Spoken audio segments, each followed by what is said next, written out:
On the 27th of May, 1989, 6 poles are coming down from Everest along the West Ridge. The summit was reached 3 days ago. The hardest part is behind them. At 1 in the afternoon, the slope above them lets go and snaps the fixed rope like a piece of thread. On the Lola Pass, one living man is left, Andrei Marciniak, with broken ribs and no goggles. Within a day, he will go blind. He cannot get down on his own, and there is no way to reach him from the Nepalese side. They will come for him across a closed Chinese border from the other side of the mountain. There was only one question. Would they make it in time? 8,848 meters and 86 centimeters. That is the highest point on the planet, and it stands exactly on the line where Nepal meets Tibet. The mountain has 2 names, and both sides consider it theirs. The Nepalese call it Sagar Matha. The Tibetans call it Chomolungma. The European name, Everest, came last of all and stuck the hardest. 2 main routes lead to the summit. One comes up from the south, from Nepal, through the Khumbu Icefall and the South Col. The other comes in from the north, from Tibet, along the long North Ridge. Everything else is a set of rare, difficult lines that only a handful of teams have climbed in the entire history of the mountain. The mountain stopped being unreachable a long time ago. Every season, hundreds of people go up it. A climbing permit costs tens of thousands of dollars, and a full expedition costs several times more. But the price is not measured in money alone. Above 8,000 meters begins what people call the death zone. There is roughly 3 times less air up there than down below, and the body stops recovering altogether. It only spends itself. Every hour at that altitude is a subtraction from your reserves. The lack of oxygen triggers the 2 things climbers fear most. Fluid starts collecting in the lungs and, separately, in the brain. The first one takes away your breathing. The second takes away your ability to think. Add frostbitten fingers and face, and you get the standard set of losses at that height. Hence the mountain's basic rule. Above 8,000 meters, saving a person is almost impossible. A helicopter will not land there. The air is too thin for the rotor. There is nobody to carry an exhausted man down. Everyone up there is barely dragging himself. That is why people almost always climb in May. In winter, the jet stream hangs over the summit, wind approaching 300 kilometers an hour that simply plucks you off the ridge. In spring, it shifts north, and for a few weeks, a weather window opens. That is the window everyone tries to catch. Over the mountain's whole history, more than 300 people have died on it. Many of them were never brought down. All of that is a portrait of today's Everest. The story we are about to tell happened on a different mountain, even though its height was the same. The late 80s means an Everest that is almost empty. There are no other people's ropes hanging on the route, put up by someone before you, and no neighboring camps you can walk into for help. An expedition arrives for 2 or 3 months and does everything itself, breaks its own trail, fixes its own ropes, carries every kilogram up on its own back. The weather forecast arrives late, and, in the vaguest terms, the team has no satellite phones, only a radio that reaches base camp, and that is it. You can only talk downward and then wait for someone below to get to a post office or an embassy. And the main difference, there is nobody to come and save you. No rescue service, no helicopter on standby, no insurance policy that sends someone flying after you. If you get into trouble, the only people who will come are those who happen to be nearby and decide on their own to go. In March of 1989, a column of porters and 19 expedition members walks out of the Nepalese village of Jiri, the 8th of March, a time when there is nobody on the mountain yet. The team is led by Eugeniusz Krobak, a Pole, an experienced high-altitude climber for whom this mountain is not the first. The lineup is mixed. Besides the Poles, there are Americans, Mexicans, a Canadian, and a Briton on the list. They are not going where most people go. Their objective is the West Ridge, a long, broken line that separates the southern and northern sides of the mountain. This is not a route for someone who just wants to tick off the summit. The ridge stretches on endlessly. It is exposed to wind from every direction, and along almost its entire length, it demands work with your hands. In terms of sheer labor invested, it is in a different league from the standard routes. A line like that gets worked out slowly, the old-fashioned way. First base camp, then a chain of camps higher and higher, and between them, kilometers of fixed rope anchored to rock and snow. The Poles put in the first camp on the 1st of April on the Lola Pass, at 5,850 meters. Above that, camps go in at 6,850, at 7,200, and at 7,500. From the outside, this work looks monotonous to the point of numbness. The day starts in the dark because the snow only holds while it is frozen. A man loads 20-something kilograms onto himself: rope, pitons, tents, gas canisters, food, and heads up along the section that is already fixed. He reaches the high point, drops the load, works out the next 100 or 200 meters of the face, hammers in the anchors, fixes the rope, and goes back down to sleep. The next day, the same thing, only the start is 100 meters higher. That is how altitude gets earned, not in one heroic push, but through dozens of trips up and down the same ice. On top of that comes constant repair work. The wind shreds tents, avalanches and rockfall wipe out the fixed lines, and a section you finished a week ago has to be rigged all over again. Over 3 months, a man covers enough ground on that ridge to have climbed from sea level several times over. The work drags on week after week. People go up with loads, come down, go up again. Among them is Andre Heinrich, nicknamed Zega, a veteran already past 50. His health after past expeditions is not what it was, and he does not hide it from his teammates. This Everest is his last one. There will not be another chance. By the beginning of May, the expedition is running out of steam. Most of the members go down to base camp to warm up and eat properly. Only a few stay high. On the 11th of May, Heinrich and Kroback reach the top camp at 7,500 meters, almost at the boundary of the altitude beyond which time starts working against a human being. After that comes waiting for weather, and the waiting drags. It is worth remembering these names now, while behind each one there is still a living man with his own role in the team. In 2 weeks they will be listed one after another, in a single list. Eugenius Kroback, the leader. That means every decision is on him: when to go up, whom to send, when to strip the route. Andrei Marciniak, one of the strongest young members, around 30 years old, solid, tough, the kind you keep in reserve for the decisive moment. Mirosław Dasal, nicknamed Falco, Mirosław Gardzielewski, and Wacław Otręba, the working corps, the men who hauled up most of the loads and rope. There is one more man who is not on the mountain and who will later turn out to matter more than anyone else. Artur Heiser has just come back from Lhotse, where he was working on Reinhold Messner's team. He is sitting in Kathmandu with no idea what is coming. May on the ridge turns out uneven. The windows are short, a few days each, and between them, there is wind that will not even let you look out of the tent. The expedition has been going for almost 3 months, and you can feel it in everything, in the conversations, in how fast people move, in how long it takes them to get going in the morning. Kroback decides not to drag it out. One last attempt on the summit, and that is it. Strip the route and go down. Not to stretch the expedition out indefinitely, but to close it with a single push. He takes Marciniak as his partner, young, fresh, better preserved than the others. The remaining 4 wait lower down, ready to start pulling the fixed ropes as soon as the pair comes back off the ridge. Out of that decision grows what happens next. Within a few days, the whole team will be on one slope. On the 24th of May, 1989, Kroback and Marciniak leave the top camp in darkness. Ahead of them is the last stretch of ridge, which looks shorter on the map than it turns out to be in reality. The push stretches to roughly 20 hours. That is a very long time even for Everest. An ordinary summit day fits into 12 to 15 hours. Every step at that altitude takes several breaths. Every meter comes as a separate act of will. They get there. The West Ridge puts 2 poles on the highest point on the planet.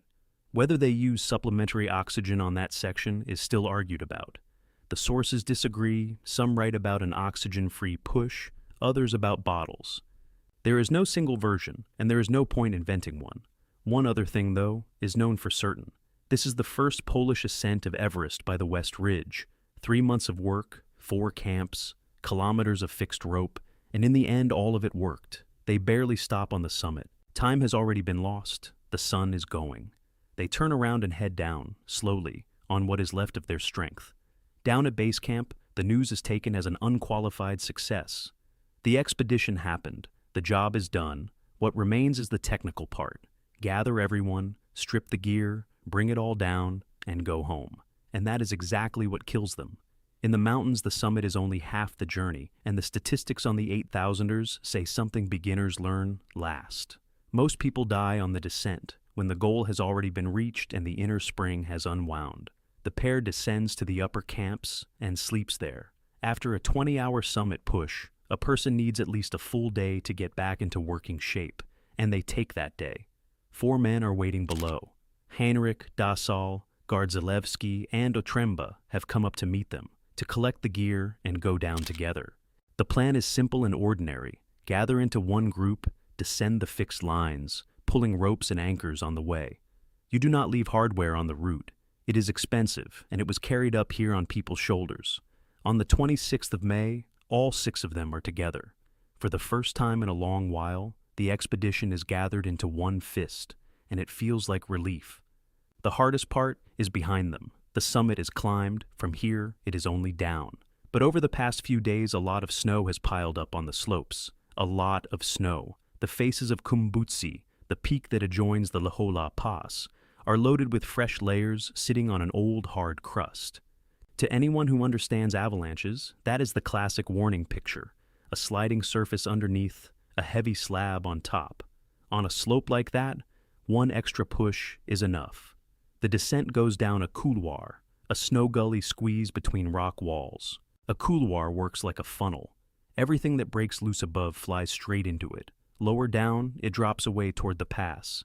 Another few hundred meters of fall. All 6 move along the fixed rope.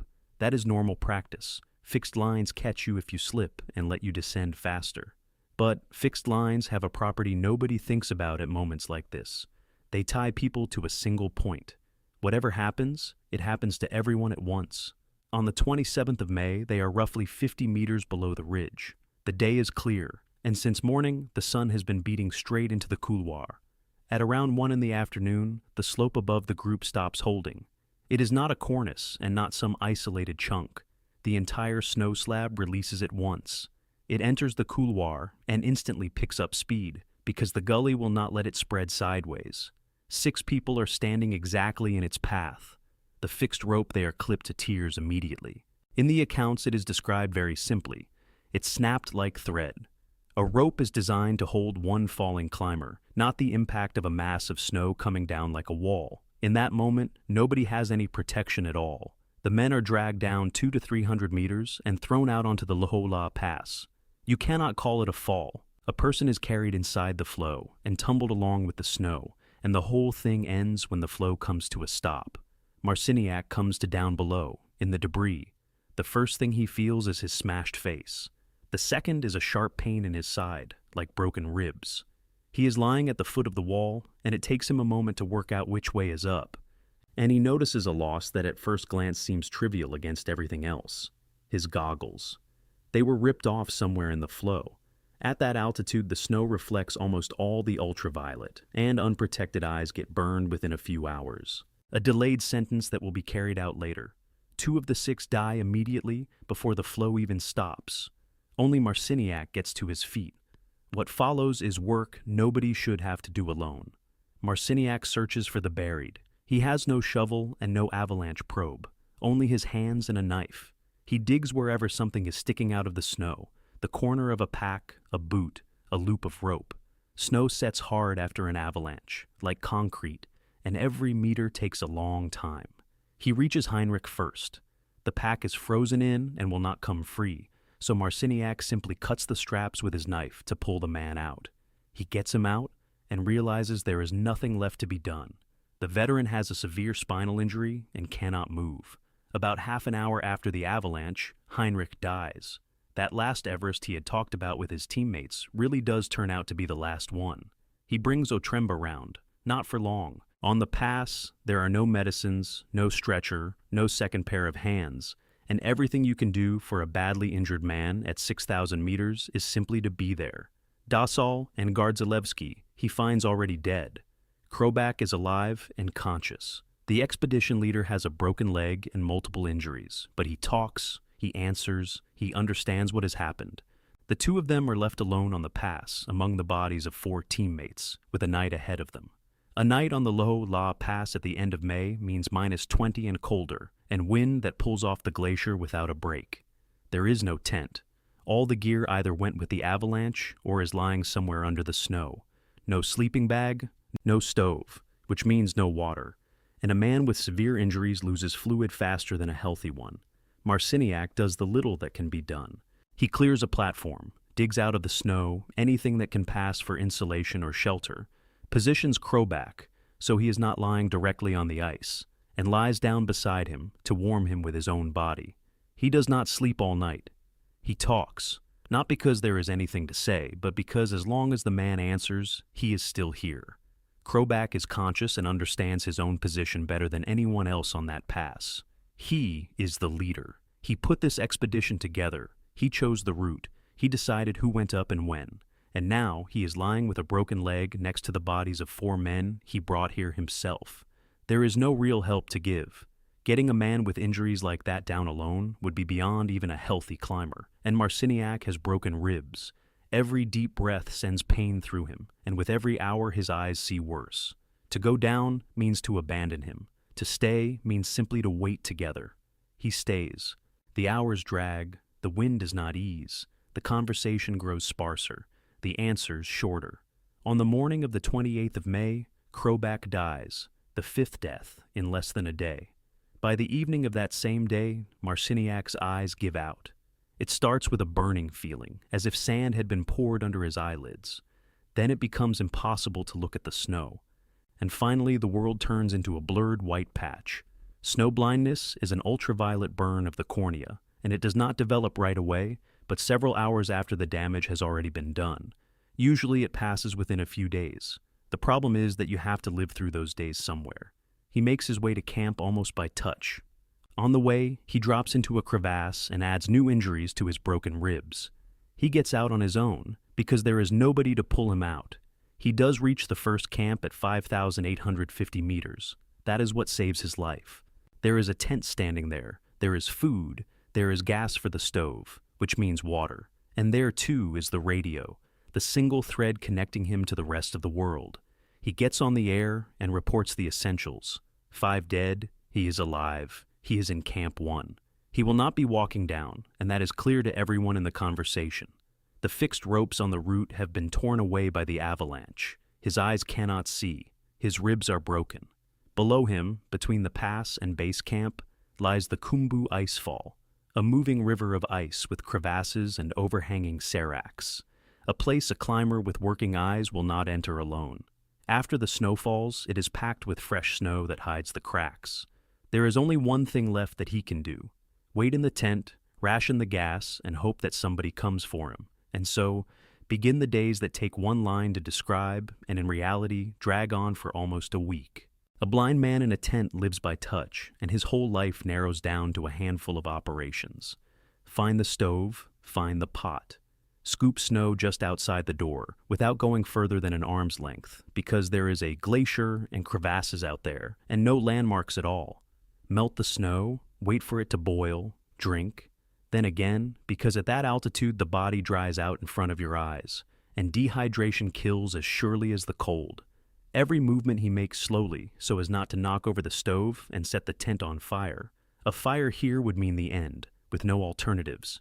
He eats his way through the leftovers of other people's supplies, which he finds by feel and identifies by the shape of the packaging. He saves the gas because he does not know how many days he has to stretch it over, 2 or 10. He loses track of time almost immediately. When your eyes are shut and hurting, and there is nothing around but the noise of the wind, you can only tell morning from evening by a faint warmth on the tent wall if the sun comes out. He counts the nights. Sometimes he loses count.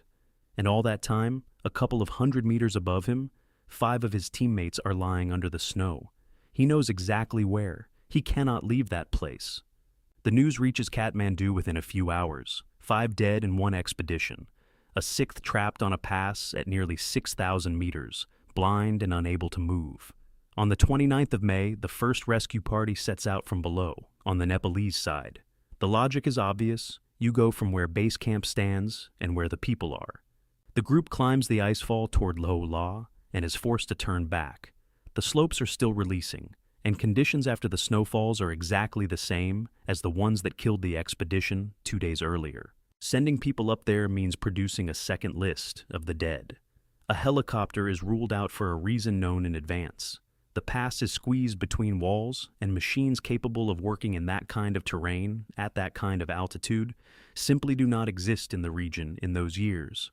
Then a man who has nothing whatsoever to do with this expedition takes the matter into his own hands. Artur Heiser is sitting in Kathmandu, and he decides that he is going to get Marciniak out. What happens next looks more like diplomacy than mountaineering. The embassies of 3 countries get involved: Poland, Italy, and the United States. Reinhold Messner steps in, a name that in the Himalaya opens doors that official paperwork does not. Help comes from Elizabeth Hawley, the American in Kathmandu who has been keeping the chronicle of every Himalayan expedition for decades, and who knows everybody in that world. All the calculations converge on one option, and it sounds absurd. If you cannot reach the pass from the south, you have to come at it from the opposite side of the mountain, from Tibet. Tibet means China, and you cannot simply turn up there. You need visas, permits, clearances from local authorities, and in normal times that whole procedure takes weeks. There is no time, and the moment could not have been worse. Late May, early June of 1989. In China, in those very days, events are unfolding, after which the country closes itself off from the outside world. The borders operate under a special regime, and any foreigner applying to enter raises questions. And nevertheless, the Chinese side says yes. More than that, by Heiser's account, they get involved seriously. They issue letters of recommendation to the local authorities along the route so the group will not be held up anywhere, and they send a truck to the border. Every hour saved on paperwork is worth more here than any piece of equipment. While the clearances are being sorted out, Heiser gathers people. The lineup he ends up with is one you would hardly find in the mountains of those years. Heiser, the Pole, the organizer, 2 Nepalese, Ang Zambu Sherpa, and Shiva Prasad Katel. They know the approach to the Hola Pass from the Tibetan side, and without that knowledge, the group would lose a whole day looking for the way. And 2 New Zealanders, Gary Ball and Rob Hall, who are working on their own expedition at the time. Nobody obliged them to do anything. They volunteer for a pole they do not know and have never laid eyes on.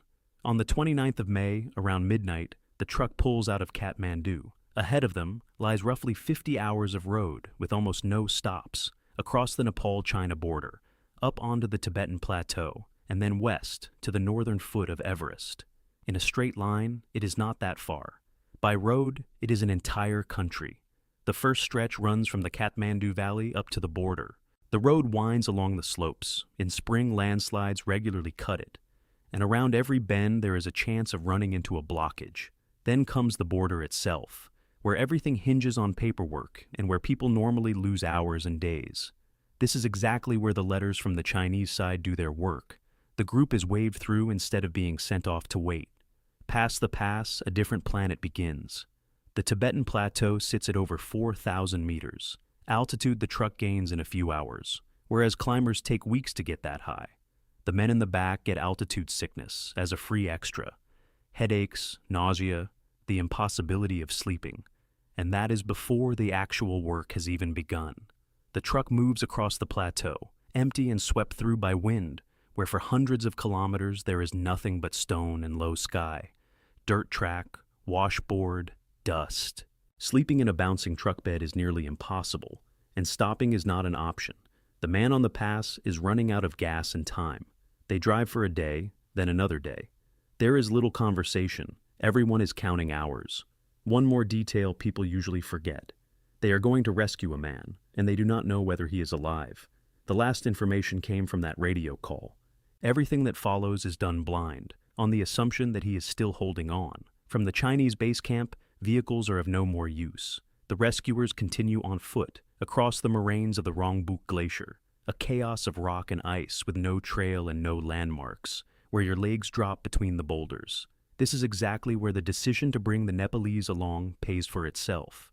Angzambu and Shiva Prasad lead the group straight through, without scouting and without detours. A section that ordinary expeditions spend 2 days on, they cover in 1.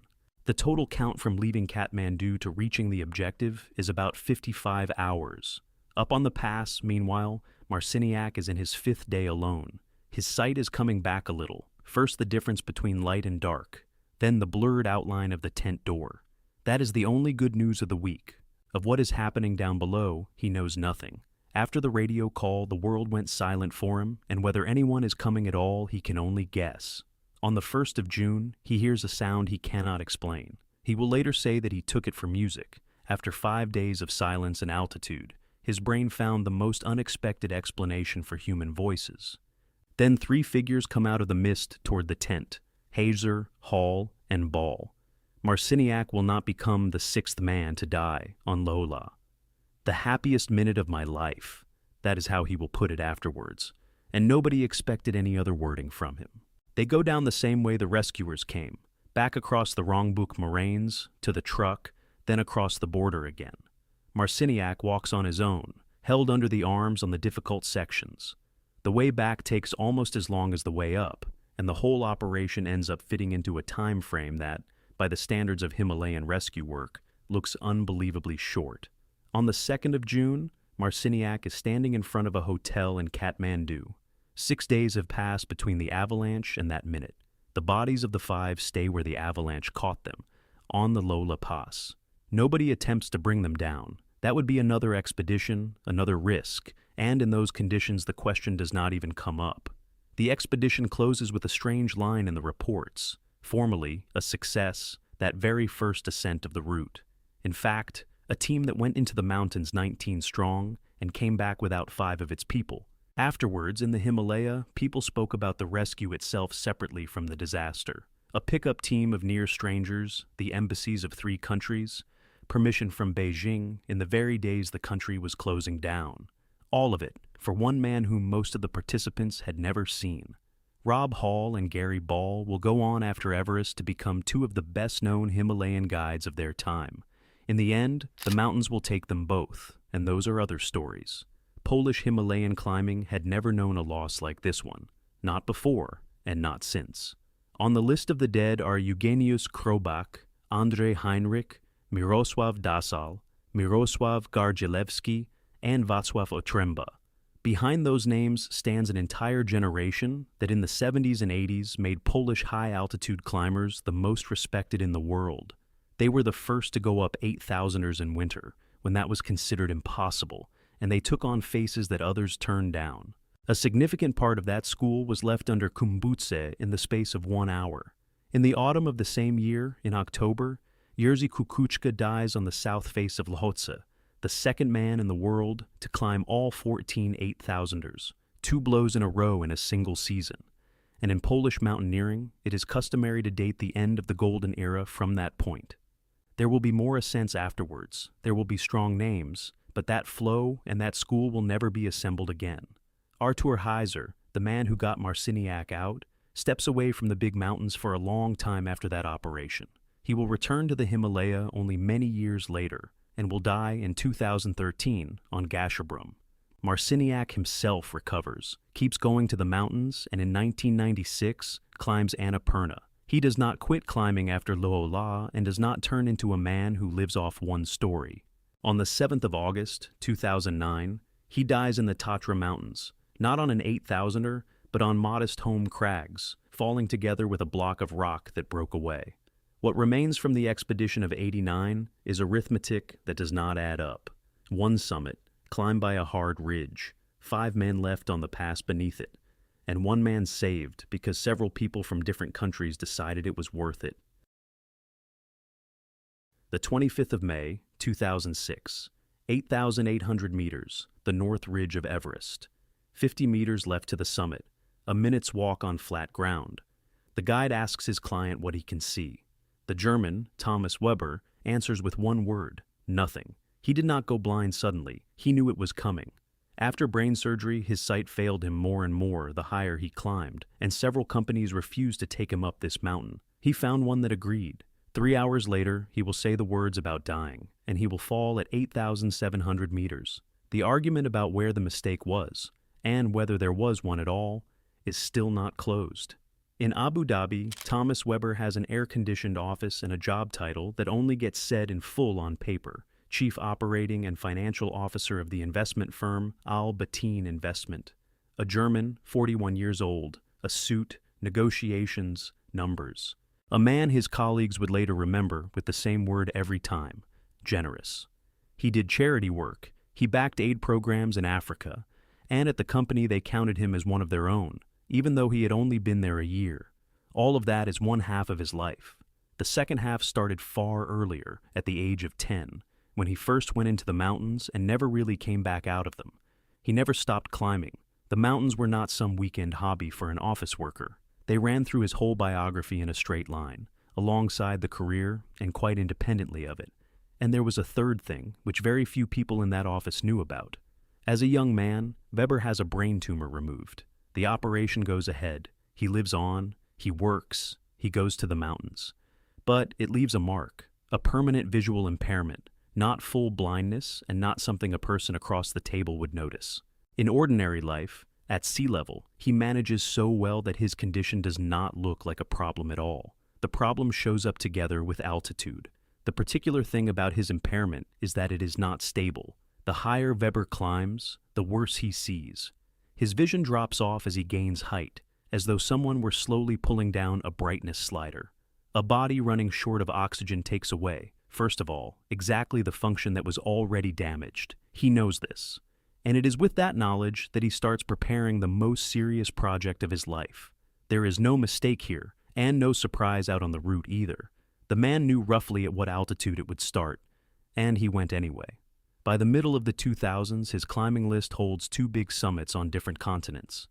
Kilimanjaro in Africa, the high point of the continent, which you walk up, but where altitude already hits you seriously. Aconcagua in South America, nearly 7,000 meters, a mountain that turns hundreds of well-prepared people back down every year. Colleagues describe him as a man who was well-prepared and had stood on many summits. Something else matters more. On those mountains he had already seen how his visual impairment behaved. He climbed, and the picture in front of his eyes dimmed. He descended, and it came back. The mechanics worked the same way, climb after climb, with no surprises. A doctor would have seen in that an argument against altitude. Weber saw an argument for it. If it repeats every time, then it can all be worked out in advance. Out of that logic comes the plan he calls Sight on Everest. The plan has 2 halves. The first is personal. Weber wants to become the first climber with a visual impairment to reach the top of Everest from the Tibetan side. From Tibet specifically, from the north. It is a narrow wording, but behind it stands a very real ambition, to do what nobody in his position had done before him. The second half of the project is the one that, according to the people around him, was in many ways the reason for all of it. Money. The climb was meant to raise funds for people who lose their sight completely and permanently. The main recipient was the Tilganga Eye Clinic in Kathmandu, an institution that gives people their sight back in a country where cataracts still leave a person blind simply because they cannot get to an operation. Alongside it, the list named the Himalayan Cataract and Solar Tukey Foundations, working on the same problems. The story came together too beautifully to walk away from. A man who is himself losing his sight as he climbs goes to the highest point on the planet for the sake of those who have lost their sight for good. That beauty is what becomes the trap. The stronger the story, the harder it is to step out of it halfway. Press releases usually leave this part out. To get on the mountain, you need an operator, a company that will take you on as a client, set up the camps, provide the Sherpas, the guide, and the oxygen. And Weber goes to the operators with his statement. I want to climb Everest, and at altitude my sight disappears. They turn him down, more than once and by more than one operator. The refusals were explained without any cruelty, purely as a matter of work. A client who goes blind above 8,000 meters stops being a self-sufficient participant. You cannot leave him. You cannot go past him. You cannot ask him to wait where he is. He has to be escorted without a break, and that load falls on the guide and the Sherpas, the very people who are already working at their limit. Taking on a man like that means signing up for him completely, including the situation where he has to be rescued at your own risk. The companies consider that risk unacceptable, and they say no. Weber does not back off. He works his way through operator after operator until one of them says yes. The guide turns out to be the Dutchman Harry Kikstra, born in 1970. He is known in the community. In 1999, he creates the website 7summits.com, devoted to the high points of the continents, then goes into adventure full-time and starts leading expeditions himself. He has a name, and he has an audience following that name. But there is a detail that will later have people calling this choice questionable. At that point, Kijkstra had been on Everest exactly once. A year earlier, in 2005. He summited, yes. Except that on the way down, he developed cerebral edema himself, and others had to help bring him back down. So the guide had one Everest to his name, and it ended with him being the one who needed rescuing. And so, two people end up roped together. A client whose sight shuts down up high, and a guide whose previous attempt on this mountain ended in an evacuation. Neither of these facts was a secret. Both were known in advance, and that is exactly why the most uncomfortable questions would be asked later. In the spring of 2006, the camp of the Seven Summits Club goes up under the North Face. The expedition is led by the Russian climber Alexander Abramov, who has been taking groups to the high points of the continents for many seasons, and is not working on this mountain for the first time. Weber's project runs under his wing. Thomas has his own guide, Kijkstra, but the overall logistics, the Sherpas, the camps, and the radio communication, that is Abramov's expedition. In the same team, the Australian Lincoln Hall is heading for the mountain. That name has to be remembered here. His fate will get tangled up with Weber's almost hour by hour. There is a camera around Thomas the whole time. His attempt is being filmed for a documentary. The crew lives with the team, filming the acclimatization, the daily routine, the conversations, the preparation. The shoot will stretch across 9 weeks between Nepal and Tibet. The film will later come out under the title Eye to Eye with Everest and will run 85 minutes. It was conceived as a story of victory. A man whose sight is fading goes to the summit for the sake of those who have lost theirs. It turns into a completely different film. The camera changes more here than it seems. When a film crew follows your every step, and down below there are foundations, sponsors, and a declared mission waiting. Turning around stops being a purely technical decision. Retreat acquires a price that cannot be counted in meters or in hours, and it will have to be paid down below, on camera. There is also a broader backdrop. The 2006 season on the north side will later be called the most contentious in the mountain's history. Over those weeks, several things will happen here that split the climbing community and force it into a serious argument about what people at 8,000 meters owe one another. Separate films have been made and separate books written about some of those events. Weber's story is one of them, and far from the best known. Although for sheer concentration of unanswered questions, it could beat plenty of others. For now, though, everything is going to plan. Weber acclimatizes, goes up and down, gains height in portions. And with every rotation he checks the main thing, how his eyes are behaving. The task was set up differently from the way the film's viewers would later picture it. Weber was not weak. He was strong, he had endurance, and he had enough stubbornness for two people. The problem was not in his legs. His visual impairment behaved more treacherously than any ordinary injury, because it was not a constant. With an injured knee, everything is honest. It hurts the same low down and high up, and you know your limit in advance. Weber's sight worked differently. That is where the real unmanageability came from. The client's condition changed as the climb went on. The man who leaves camp and the man who finds himself 400 meters higher 6 hours later are, in practice, two different participants with different capabilities. The guide was not leading one Weber, but a man who changed with every hour of ascent, changed for the worse, and with no clear point at which you have to stop. That is what explained the whole structure of the escort. Weber did not move on his own, but in constant contact with his guide and with high-altitude porters. Someone had to be beside him at all times, within voice range, to correct him, to hold him, to warn him about what Thomas could no longer see. The top camp on the northern route stands at 8,300 meters. It is the last point where there is still a tent, a sleeping bag, and some semblance of shelter. From here, the summit teams head up at night, so as to be back before dark. The plan was the standard one for this mountain. Leave camp at 8,300, reach the summit, and come back down the same day. No sleeping higher up, no time buffer, no option of waiting it out and trying again tomorrow. At that altitude, the body does not rest. It only breaks down. For everyone involved, that plan rested on a single assumption, that a person can see where he is putting his foot. For one of them, that assumption held only up to a certain height. At exactly midnight on the 25th of May, the tents at 8,300 are unzipped. The summit team heads up. Here is the lineup: the Australian Lincoln Hall, the German Thomas Weber, the Dutch guide Harry Kikstra. They are accompanied by 5 high-altitude porters, 5 support staff for 3 climbers, serious backing by the standards of this mountain. They walk in darkness inside the cones of their headlamps. For an ordinary climber, a night departure is an inconvenience. Cold, wind, a black wall instead of a landscape. For Weber, night works almost as an equalizer. When everyone around can see nothing but a patch of light under their boots, the difference between normal vision and weakened vision flattens out. Everyone is walking inside the same lit circle. The first hours go well. Kikstra will later describe them briefly and without any drama. The climb was going very easily. No warning signs, no problems with the pace. The group gains height on schedule. Weber is holding up. His sight lets him move along the route. They had no early warning. There was no moment at 8,400 when it became clear that things were going badly and you could still turn around cheaply. The first hours said exactly the opposite. It's working, and it's working more easily than expected.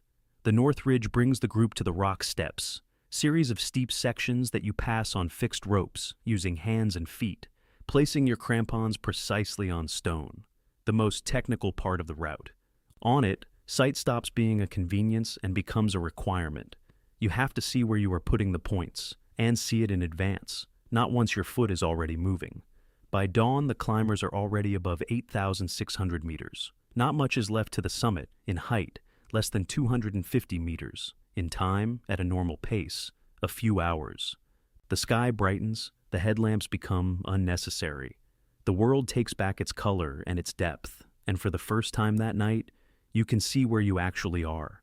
For 7 of the 8 people, this is the moment when walking gets easier. For the 8th, it turns out exactly the other way round. Somewhere around 8,600, Weber starts to change. Kikstra will later find one word for it: unsteady, not tired, not slowed down, specifically having lost his balance. A man who had been walking evenly up to then starts behaving as though the ground under his feet were rocking. An even more alarming sign appears. Weber starts wandering off the track. The track at this altitude is not a metaphor. It is a line beaten into the snow and rock by dozens of boots, the only safe thread along the ridge. To the left and right of it, the mountain drops away for kilometers. Staying on it is not a question of comfort. It is a question of whether you remain on the route or come off the ridge. Kikstra notices that Thomas is drifting off that thread. The mountain picks the moment mercilessly. It happens right before the rock traverse that leads out onto the summit ridge, which is to say, right before the most technical spot, where a misplaced foot is not forgiven. Right at the traverse, at almost 8,800, the guide asks him a simple question. What can you see? Weber answers with one word: nothing. By this moment, in Kikstra's description, Thomas suddenly looks completely exhausted. It is worth pausing on the word suddenly. This is not a fading over the course of an hour. It is a collapse within a few minutes. And to the blindness is added the thing that takes the situation from serious to critical. According to the guide, Weber stops following instructions. That destroys the entire structure of the escort. You can lead a sightless man along the ridge exactly as long as he does what he is told. A voice instead of eyes works on one condition. The command has to be heard and carried out. If a man does not respond to instructions, he is left alone with terrain he cannot see. And the terrain in that place does not give you a second attempt. Coming off the ridge here means a fall with nothing to stop it. No ledge, no shelf, no snow slope where you could break. And the summit, at this point, is already very close. At 9 in the morning, the radio in base camp comes alive with good news. Lincoln Hall is standing on the summit with 3 Sherpas. The Australian reports it down, and you can hear the happiness in his voice. He made it. 15 minutes later, the same radio carries a message of a very different kind. 9:15. Harry Kikstra comes on the air. He reports, Thomas Weber has completely lost his sight. Between those 2 radio calls lie a quarter of an hour and 1 expedition. The same group, out of the same tent, at the same midnight. For one of its members, the mountain ended that morning in triumph. For another, it ended in darkness. The decision that has to be made next is obvious to anyone who knows this terrain. The rock traverse leading to the summit is, for a sightless man, effectively impassable. You cannot feel your way across it, and you cannot do it on voice alone. There you have to see the stone under your crampons. Getting across it blind in one direction might, perhaps, have worked, but back along the same line, no. At 9:30, the group turns around. Weber, Kijkstra, and 2 Sherpas begin the descent. The place where they turned around is worth pausing on. The mark is around 8,800 meters. Something like 50 meters of height remain to the highest point on the planet. 50. The height of a 16-story building. For the sake of those 50 meters, Weber went through everything. The refusals from operators, the search for a guide, the weeks of acclimatization, the night of climbing. For their sake, a film was being shot and donations were being collected. He got closer than anyone in his position ever had, and he got there at precisely the moment when he stopped being able to see where he was going. Usually a mountaineering tragedy exhales at this point. The client turned around in time, the guide made the right call, and from here, it's just a long descent. Here it is the other way round. It is from this moment that Thomas Weber has about 3 hours left to live. The descent on the northern route is technically harder than the climb. Anyone who has worked here knows that. It comes down to the terrain. Going up the rock steps, you climb facing the stone. You see the holds, you see where your foot is going, you work with your hands. Going down, you have your back to the drop, turning in towards the slope, feeling for support beneath you. Every step demands that you look at where you are placing your foot and see what your crampon is going to catch on. Weber no longer has that option, which means someone else chooses the spot for every step. The line is dictated by voice. Lower, to the left, half a step more, now stop. Hands turn him, place him, steer him, hold him on the fixed ropes. And so, it goes with every movement, dozens and hundreds of times in a row, without a single pause. Because a pause at that altitude is something you cannot afford either. It is worth picturing how that looks physically. A guide and 2 Sherpas working with their hands on behalf of a 4th man, who stands between them and can see neither the rock nor his own boots. Every rung, every ledge, every meter of rope spoken aloud through an oxygen mask in the wind, at an altitude where your own head only works about half the time. If the one doing the dictating gets it wrong, both of them fall. The pace of a group like that drops several times over. What a healthy rope team covers in an hour stretches into several, and then the arithmetic kicks in, which at this altitude matters more than any technique. Time is working against all 4 of them. They have been above 8,000 meters since the night, all of them on bottled oxygen, and bottles are finite and run down faster the longer you stand here.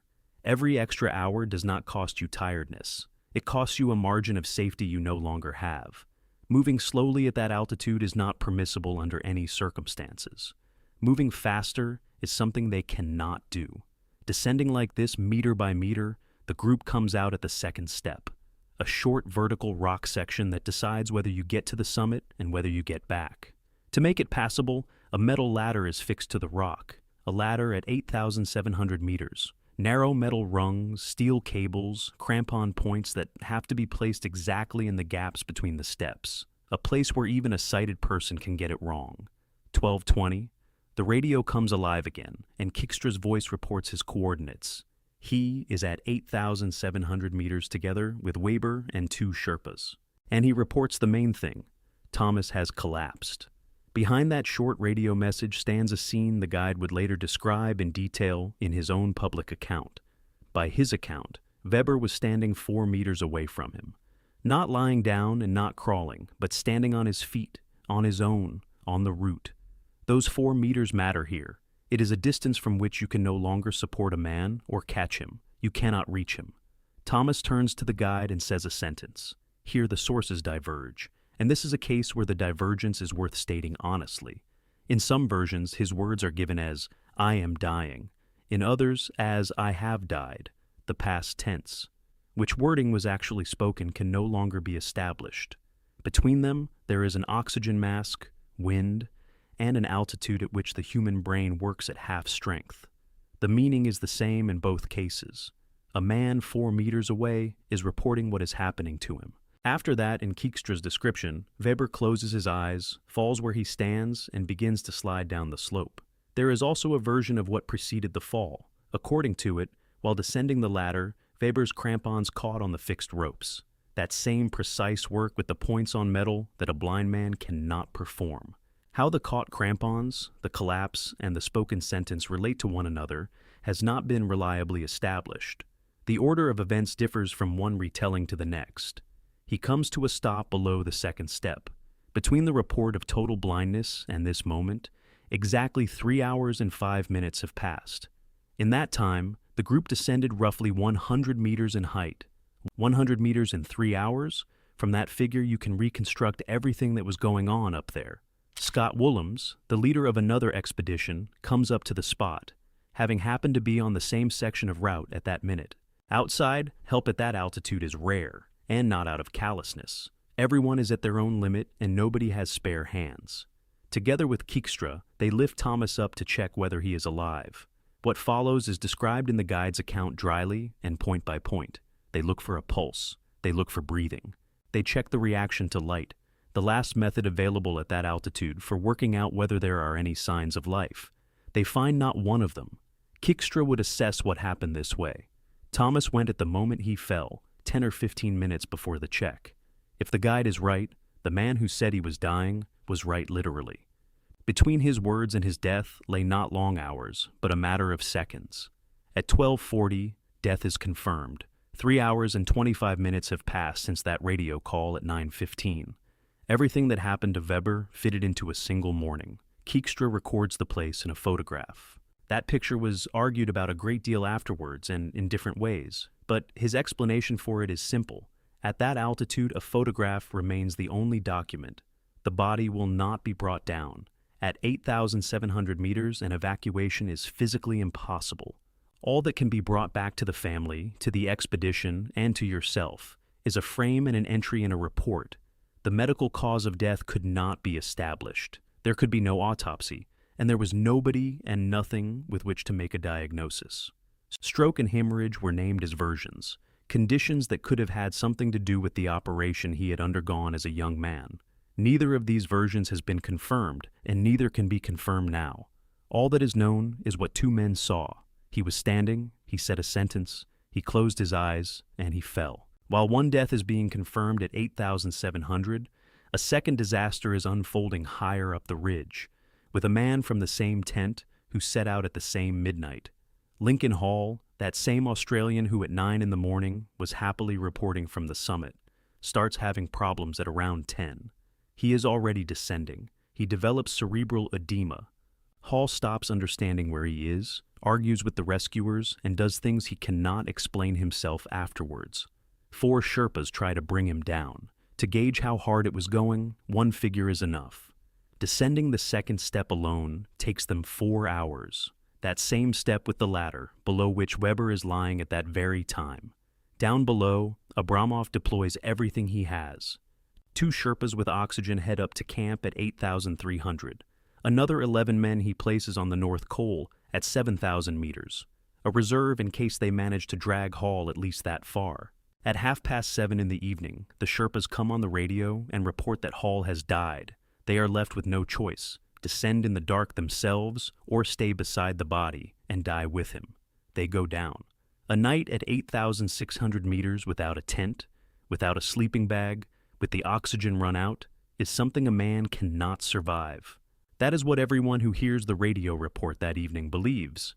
In the morning, another team, on its way up to the summit, comes across a man sitting there. Hall is alive. He is sitting without gloves, without a hat, without oxygen, and he is talking.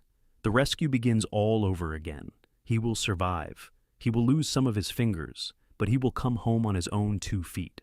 So one day on the North Ridge produces 2 outcomes. One man, who had been declared dead, comes back. Another, whom 2 men held onto until the very last minute, stays on the mountain. When the expedition came down and started talking, it turned out that the participants described what had happened to Weber in different ways. The American journalist Nick Heil took on the job of examining that season. His book Dark Summit is devoted entirely to the spring of 2006 on the north side, and came out in 2008. Of all the events of that spring, and there were plenty, Hale calls Weber's death the most contentious of the season.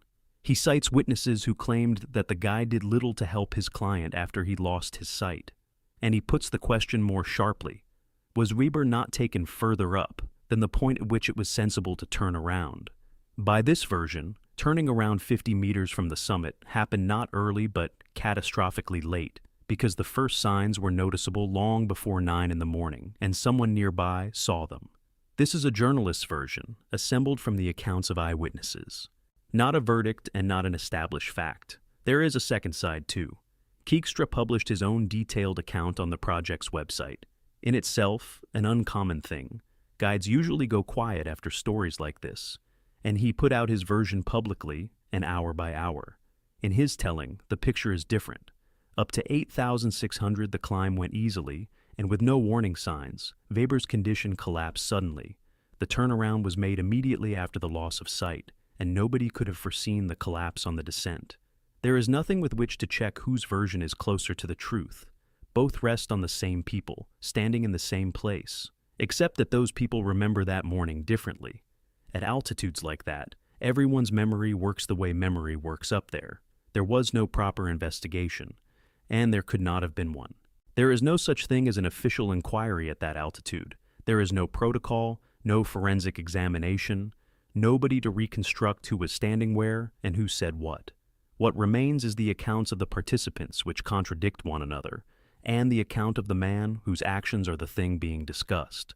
And a question remains to which there is still no answer. Was Weber's death a consequence of what happened on the mountain that morning, or of the decision that was taken far earlier, down below, when a man with a visual impairment he knew all about finally found someone who would say yes? The record the whole thing was set up for never happened. Thomas Weber did not become the first person with such a visual impairment to climb Everest from the north. That line stayed unfilled, and yet nobody has come closer than he did.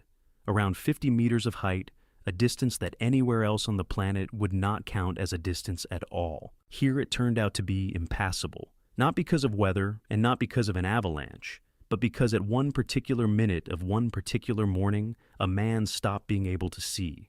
The project he had built outlived him in part. Sight on Everest went on raising money for the Tilganga Clinic and the foundations connected with it. The people whose sight those operations restore will never know the name of the man who walked the North Ridge for their sake. The film that a crew worked on for 9 weeks came out in 2007. It was conceived as a story about overcoming and became a document of how such overcoming can end. A second thread went into the picture as well. The rescue of Lincoln Hall, which the camera crew filmed without having planned it in advance. Hall died several years later, of an illness that had nothing to do with the mountain. The cause of Weber's death at 8,700 remained a matter of versions that nobody will ever check now. Very little is known for certain, and all of those facts were in place before he ever set foot on the mountain. He had a visual impairment that grew stronger with altitude. He had tested it on himself on previous climbs. Several operators refused to take him as a client and explained why. He knew all of it, and he still stepped out of the tent at 8,300 at midnight. And he reached 8,800 meters, where the darkness became total. On the 20th of April, 1984, Everest Base Camp receives 4 words. Avram, I'm on the summit. They come from a man who climbed up here alone, without a single bottle of oxygen, by the West Ridge, a route his country calls the cruel way. The clock reads just past 6 in the evening. There's less than an hour of daylight left, and nobody before him has ever tried to descend by this road. In less than 24 hours, he'll report that he has lost his gloves and will soon be unable to press the button on his radio. Why one of the strongest climbs in the history of Everest is almost unknown, outside Bulgaria, is a separate question. Karlovo is a small town in central Bulgaria, wedged between the Balkan Mountains and the Valley of Roses. Here, on the 24th of February, 1943, Hristo Prodanov is born. Nothing in his background promises the Himalaya. He trains as a metallurgical engineer, works in Pernik, then at the Kremikovtsi plant outside Sofia, factory floors, molten metal, shift work, a thoroughly earthbound profession. He comes to the mountains through the crags above his hometown. At first, it's weekend outings, short routes, local walls that for most people stay a pastime. For Prodanov, they become a training ground. He quickly realizes he has a rare quality. His body barely falters where others start gasping. His first serious trip outside Bulgaria happens in the summer of 1967. From the 30th of July to the 1st of August, Prodanov and Atanas Kovanjiev climb the north face of the Grandes Jorasses by the Walker Spur. It's one of the best-known routes in the Alps, a wall that has broken plenty of reputations. For Bulgarian climbing, this ascent is the first in its history. Prodanov is 24. 7 years later, from the 21st to the 26th of September, 1974, he climbs the north face of the Matterhorn with Trifon Jambazov. 6 days on a cold north slope, at the end of the season, when the wall is already glazed with ice. Again, a first Bulgarian ascent. Those two walls have something in common. Both the Walker Spur and the north face of the Matterhorn are routes you can't back off quickly. Going down from the middle of a wall like that is harder and more dangerous than continuing up. So anyone who steps onto it gives up the right to change his mind. Prodanov picks exactly these lines. He knows how to work where retreat isn't an option. Out of these climbs, a style gradually takes shape. Prodanov doesn't like bulky expeditions and heavy equipment. He takes the minimum, moves fast, and relies on his own endurance more than on technique. That approach works in the Alps, where a route can be finished in a few days. What it will deliver at 8,000 meters, nobody yet knows. The Bulgarian school hasn't got that far. By the mid-70s, Prodanov is already considered the strongest climber in the country, a factory engineer who spends his holidays on walls that trip up professionals. Asia opens up for the Bulgarian team in 1976. On the 30th of July, Prodanov climbs Noshak, 7,492 meters, the highest point of the Hindu Kush on Afghan territory. The mountain isn't the most famous one, but for the Bulgarian school, it's a threshold. For the first time, its people are working on a 7,000er, where the air is already half as thick as they're used to. Prodanov passes this test as if it didn't concern him. He handles the thin air noticeably better than most of his partners, and he draws a practical conclusion from that. He doesn't need supplementary oxygen. The reasoning is simple. Bottles are heavy, a regulator can fail, a mask gets in the way of breathing and seeing. He'd rather travel light and move fast. On the 30th of April, 1981, that logic takes him to the summit of Lhasa, 8,516 meters, the fourth highest mountain on the planet. He climbs without supplementary oxygen, and according to a number of sources, he covers the upper part of the route alone. The first Bulgarian on an 8,000er. Back home, it's treated as a national event. Prodanov receives the country's highest state awards. Leutze gives him something the Alps never did. Confirmation that his method works at 8,000 meters too. No bottles, no bulky support up high, a short push, and a fast return. Extreme altitude is passable for him in the same style as an alpine wall. And the difference between Lhotse and Everest is 330 meters of height. On paper, not much. He doesn't behave like a man who has just closed out his life's main task. Right after Lhotse, he says out loud what everyone already understands. The next goal is Everest. Not as a box to tick, but as a route that has to be chosen properly. By 1984, he's 41. Behind him are two alpine north faces, a 7,000er, an 8,000er without oxygen. He has a reputation as a man who doesn't turn around halfway, and that's both his greatest strength and his greatest vulnerability. He has more experience than any other Bulgarian high-altitude climber. When the question comes up of who will lead the first Bulgarian expedition to the highest point on the planet, there are essentially no other candidates. The 1984 expedition is put together not by a club or a group of enthusiasts, but by the state. The first Bulgarian attempt on Everest is prepared as a matter of national scale, timed to an anniversary, with a budget, with equipment, with press. In a setup like that, backing out is awkward for everybody. Avram Avramov is appointed leader. Prodanov becomes his deputy, which means he's responsible for the organization and for the work on the route at the same time. The size of the team varies noticeably in the sources. 18 people, 23, 24, 25. The spread has a simple explanation. Some counts include only the Bulgarians, others add the Nepalese high-altitude porters. Among the latter are Chuang Rinzi, Ang Rita, and Ang Zongbu, men with serious Himalayan experience. The key decision is made back home, and it shapes everything that follows. The Bulgarians choose the West Ridge. This isn't the option you take when you simply want to reach the top. As of 1984, only a handful of people have climbed the ridge, and the number of retreats and failed attempts is considerably higher. The logic of the choice is clear. Going up the standard route the first time means repeating somebody else's experience and producing a climb nobody in the world will notice. Going up the ridge means putting the country alongside the leading schools. Inside the team, the choice is debated. It sharply raises both the cost of the expedition and the odds that it ends with nothing. Or worse, Prodanov sides with the harder option. For a man who spent 20 years collecting routes on the principle of the harder, the more interesting, any other decision would have looked like a retreat. The expedition is approved in its uncompromising form. The West Ridge, spring 1984. Base camp goes up on the 18th of March, 1984, early even by the standards of the spring season. Then begins what fits into one line in the reports and takes weeks in reality. Camp 1 is opened on the 21st of March at 6,050 meters. Camp 2 on the 27th of March at 6,770. Camp 3 on the 3rd of April at 7,170. Between those dates lies monotonous, grinding work. Climbing with a load, dropping supplies, descending, climbing again. Every meter of the ridge has to be prepared, fixing ropes, anchoring them to the rock, then coming back to repair what the wind has torn.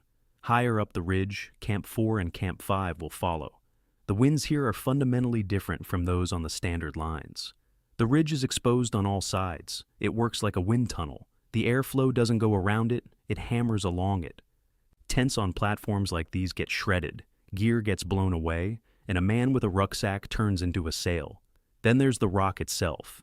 The ridge is technical. In places you have to climb rather than walk, and do it with a load on your back and in heavy boots. By mid-April, the Bulgarians are working at altitudes where most expeditions at this time of year are still only setting up base camp. Usually on Everest, everything follows the calendar. Work in spring, summit, push in May. Here the schedule has been shifted forward by almost a month. Prodanov is carrying a double load through all this.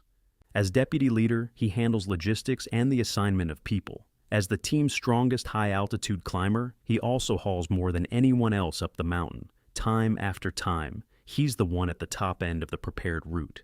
The decision to make the summit push is taken earlier than usual, formally because the route is ready and the weather offers a chance. In practice, because the man leading it is already, in April, in a form there's no point holding in reserve. In mid-April, Prodanov leaves the intermediate camps and heads up. And from that moment, the story stops being the story of an expedition. It becomes the story of one man. On the 19th of April, he and Chuang Rinzi reach about 8,120 meters. Here, they pitch Camp 5, the highest point that can be organized on this ridge at all. There's no platform as such. The tent has to be wedged into whatever is there. There are no oxygen bottles for the night. They sleep as they are. The plan for the morning is simple, and at the same time close to impossible. Set out together before dawn, reach the summit in a single day, and return to the tent the same day. No intermediate bivouacs higher up, no fallback option. Down below, a constant radio watch is kept. In base camp, Avramov himself sits by the radio. Every exchange goes through him personally. The rest are spread across the intermediate camps. Lyudmil Yankov, Ivan Valchev, Trifon Jambazov, and other members. Formally, they're in reserve. In practice, they are the only possible help if something goes wrong up top. The forecast for the 20th of April looks workable. But there's a detail everyone on the team knows about. Everest in April is territory without statistics. Nobody before the Bulgarians has stood on this mountain summit in April, which means nobody really knows how the weather behaves in the upper part of the ridge a month before the normal season. There's a general understanding that early means colder and windier. There's a hope that on this particular day they'll get lucky.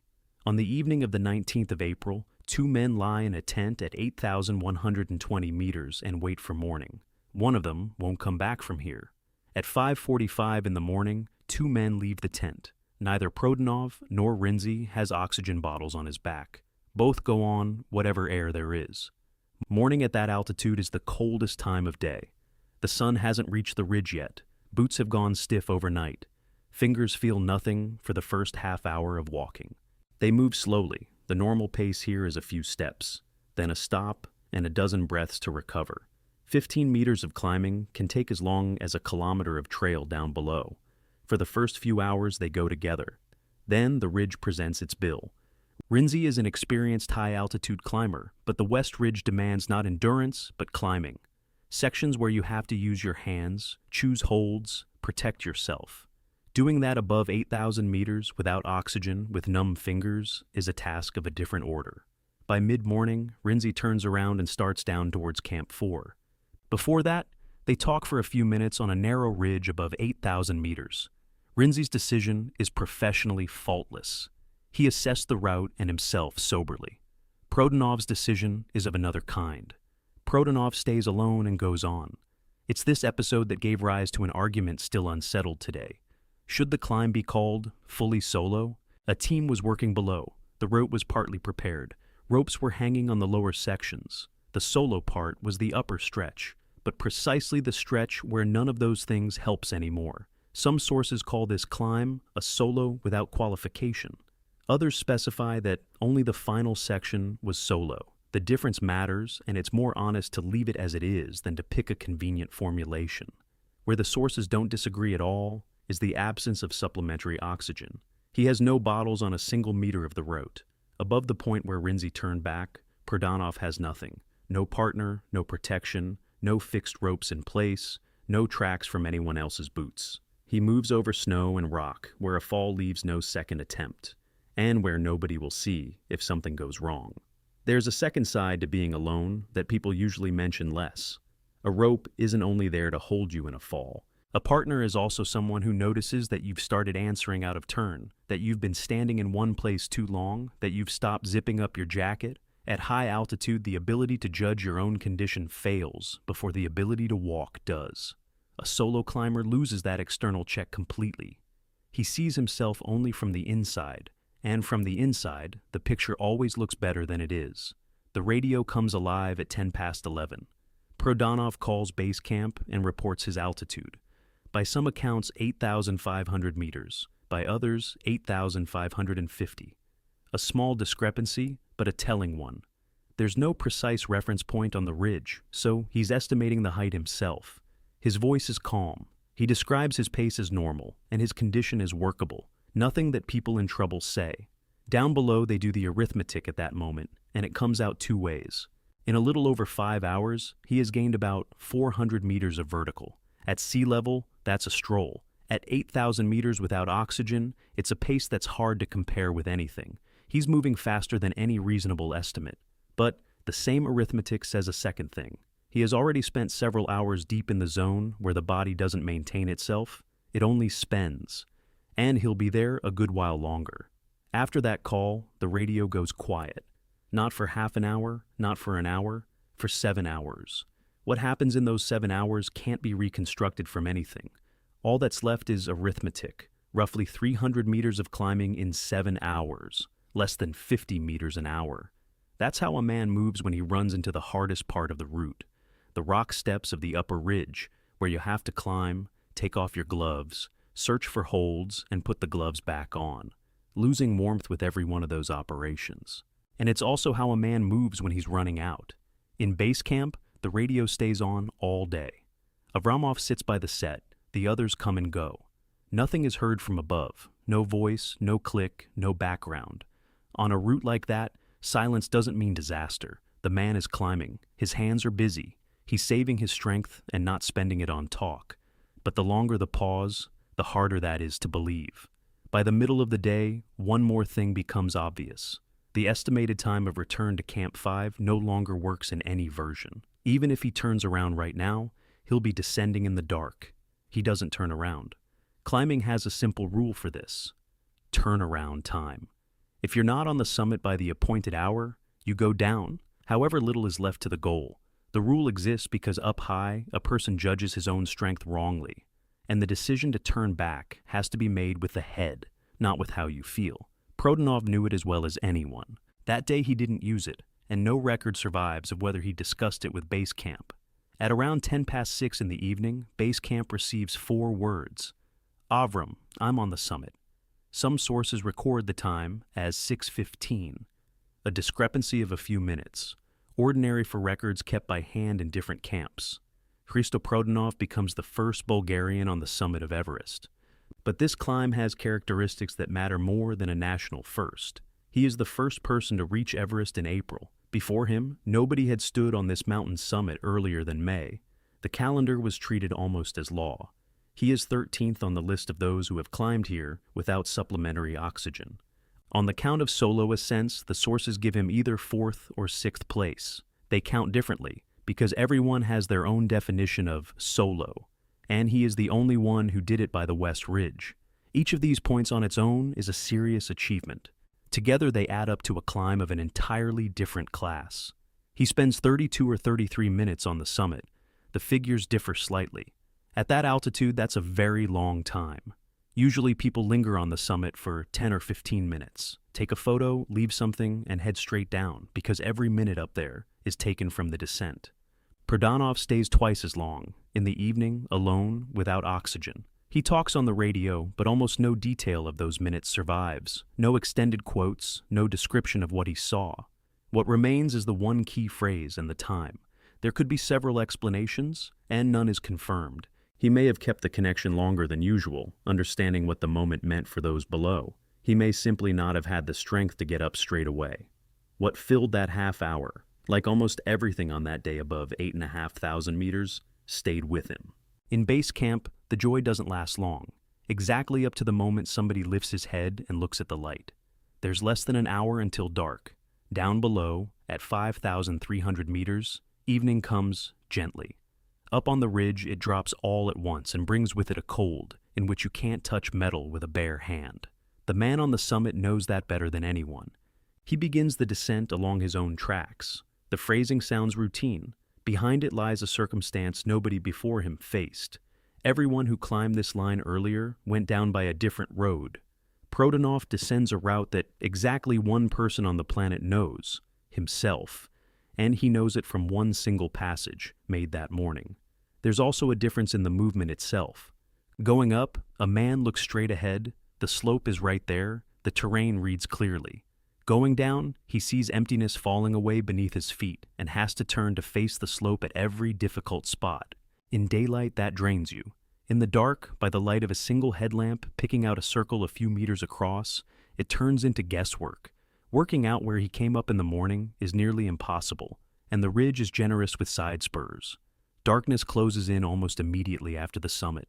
In the evening call, he reports that it's already dark and very late. His words are passed on like this. He doesn't want to take risks and will look for a place to bivouac. The decision looks sensible. In the dark, on a technical ridge without a rope, any wrong step ends in a fall. Stopping and waiting for light is the only option that isn't a lottery. That option has one problem, the price. Sources give different altitudes for the bivouac, from about 8,300 to 8,700 meters. A spread of 400 meters is an admission that nobody had a fix on it. What is known for certain is the conditions. No tent, no sleeping bag, no stove, no oxygen. A man in a down jacket sits down on rocks or in the snow and waits out the night. During the night, the weather turns. Wind and snow cover the ridge. At those altitudes, the night temperature drops far below -30, and with the wind, it feels harsher still. Down below, they know this and can do nothing. In base camp and in the intermediate tents, nobody sleeps that night either. They listen to the airwaves, wait for a click on the radio, look up at where nothing can be seen. Between them and the man on the ridge lie about 3 vertical kilometers. There's no scenario in which that can be covered quickly. Even the strongest of them, setting out right now, wouldn't be up there before the following evening. And there's a detail easily lost in the run of numbers. This is the second night in a row he spends above 8,000 meters. The first, he slept in a tent at 8,120. The second, sitting up under the open sky. A bivouac without equipment at that altitude is neither sleep nor rest. Several hours during which a man can neither get warm, nor drink, nor eat. And all he does is clench and unclench his fingers and wait for dawn. Sleeping isn't allowed. In that kind of cold, the body loses heat precisely when it's still, and all night long, he has to force himself to move. The night lasts about 11 hours. He spends every one of those hours alone, in a wind so loud he can't hear his own voice. The morning of the 21st of April begins with a simple observation in Camp 4. Prodanov isn't there. Rinzi, who came down here the day before, confirms it. Nobody has come from above. At roughly the same time, fragments of speech start appearing on the air. At first they can't be identified, too short, too indistinct, the words drowning in noise. Then it becomes clear that it's him. Not much can be made out. Of what can be understood, two messages turn out to be decisive. The first, he has lost his gloves. At 8,000 meters, that isn't a domestic inconvenience, it's the loss of the use of your hands. At that altitude and in that cold, the body protects the warmth at its core first, and the hands come last in the queue. Feeling in the fingers disappears within minutes, and with it, any ability to do anything with them. A man without gloves on the ridge can neither hold on to rock, nor unclip a carabiner, nor open a rucksack. Exactly how he lost them is unknown. On a ridge, it happens routinely. You take them off to adjust a crampon or grab the rock, put them down beside you, a gust of wind, and the gloves are gone down the slope. Catching them is impossible. The second message he sends himself, and in it you can hear that he understands his own position. He warns that soon he won't be able to hold down the radio button long enough to speak. Which is to say, he knows the connection is about to end, and not because the battery is going flat. A man at 8,000 meters into his second day without oxygen after a cold bivouac, with his hands out of action, sends down a forecast of his own condition. He doesn't call for help, he doesn't panic, he warns them so that the silence to come is understood correctly below. And that is the worst thing they could have heard in base camp. He understood everything. After that, the picture is put together from very little. He can no longer descend on his own. He can't explain where exactly he is either, and the ridge is long, and a difference of 200 meters means the search will be in the wrong place. In base camp, the decision is immediate. Rescuers head up. 3 set out for Camp 5 straight away. Lyudmil Yankov, Trifon Jambazov, and Chuang Rinzi, the same Sherpa who turned back from this ridge a day earlier. Now he's going back up. Yankov moves fastest of all. He doesn't even stop at Camp 5, doesn't pause for rest, or tea, or a change of gear. By various accounts, he gains about 1,000 meters in a single push and reaches roughly 8,400 meters. For altitudes above 8,000 meters, that's at the edge of what a human body can produce. Ivan Valchev asks base camp for permission to climb higher to help with the search. He gets to about 8,200 meters. There was no rescue service at those altitudes. No helicopter came up there. There were no neighbors on the route. In April 1984, the West Ridge was occupied by a single expedition on the whole mountain. Only their own people could carry out a rescue, on the same legs, on the same ropes, with the same shortage of oxygen. Every meter they gained upward, they took from their own chance of coming back. Prodanov isn't found. The reasons stack up one on top of another. The ridge runs for kilometers. Visibility after the bad weather is poor. Daylight is running out, and the search area is only approximate. A man sitting behind a rock outcrop 200 meters off to the side stays invisible. Here the sources diverge once more. Some accounts, including news agency reports of the time, say the rescuers found Prodanov's rucksack. Other descriptions state that they found nothing at all. Neither version has been definitively confirmed.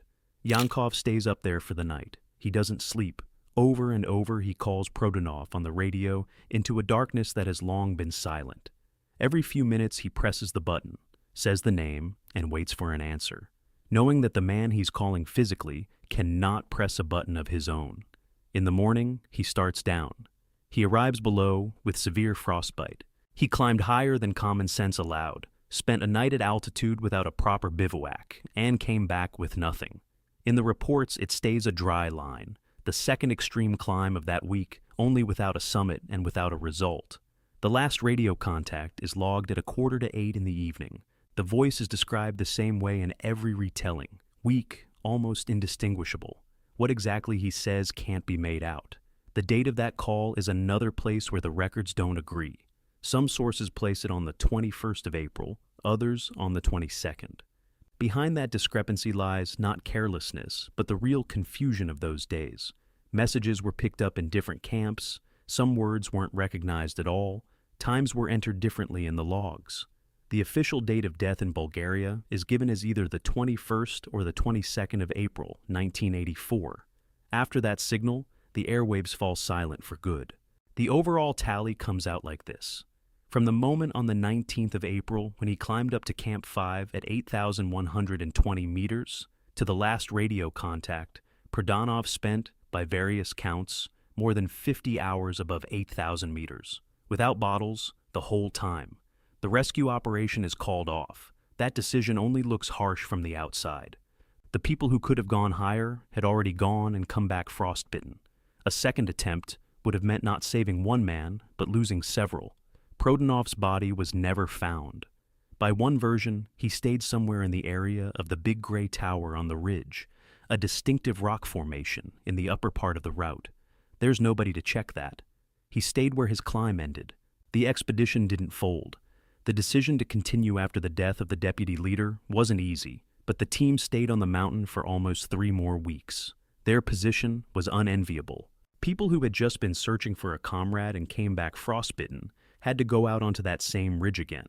The motivation cut both ways. On one hand, to finish what they had gathered for. On the other, the understanding that a summit bought with a life doesn't get any easier.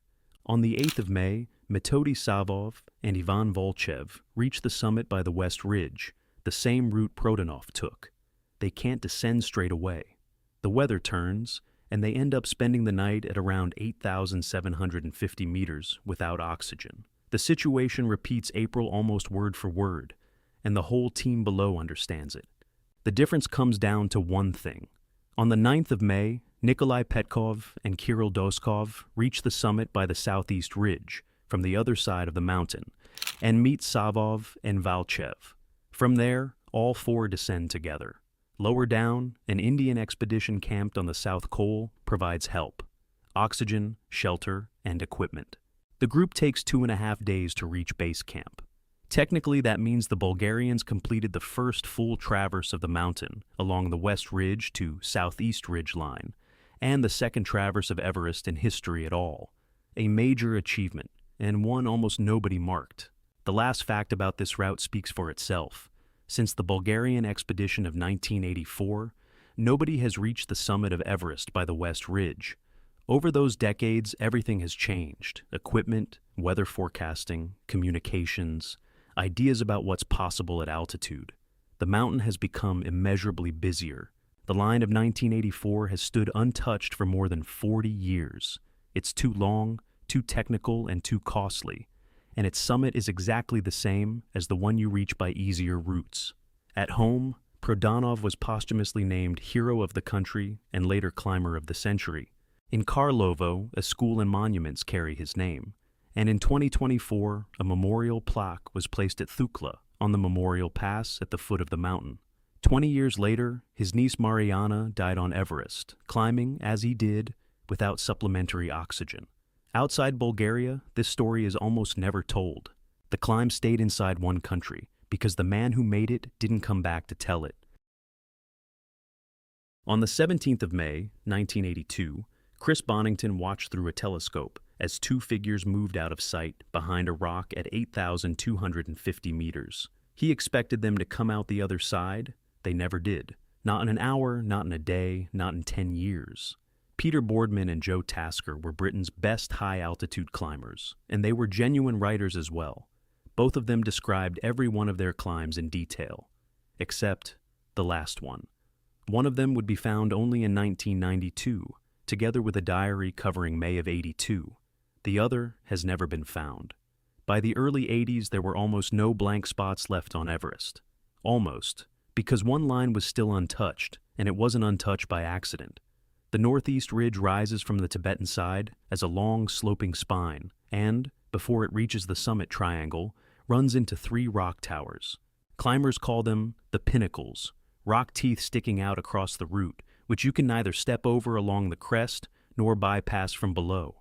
They stand at heights of roughly 7,925 to 8,380 meters. The problem isn't the towers themselves. At 4,000 meters, any solid pair would get up rock like that in half a day. The problem is where they are. Up there, a person moves slowly, breathes heavily, and thinks with a delay, while climbing demands precise movements. Work with the hands, belaying, searching for holds. Before 1982, nobody had seriously tried to combine the two. The British had been climbing near this ridge as far back as the 20s.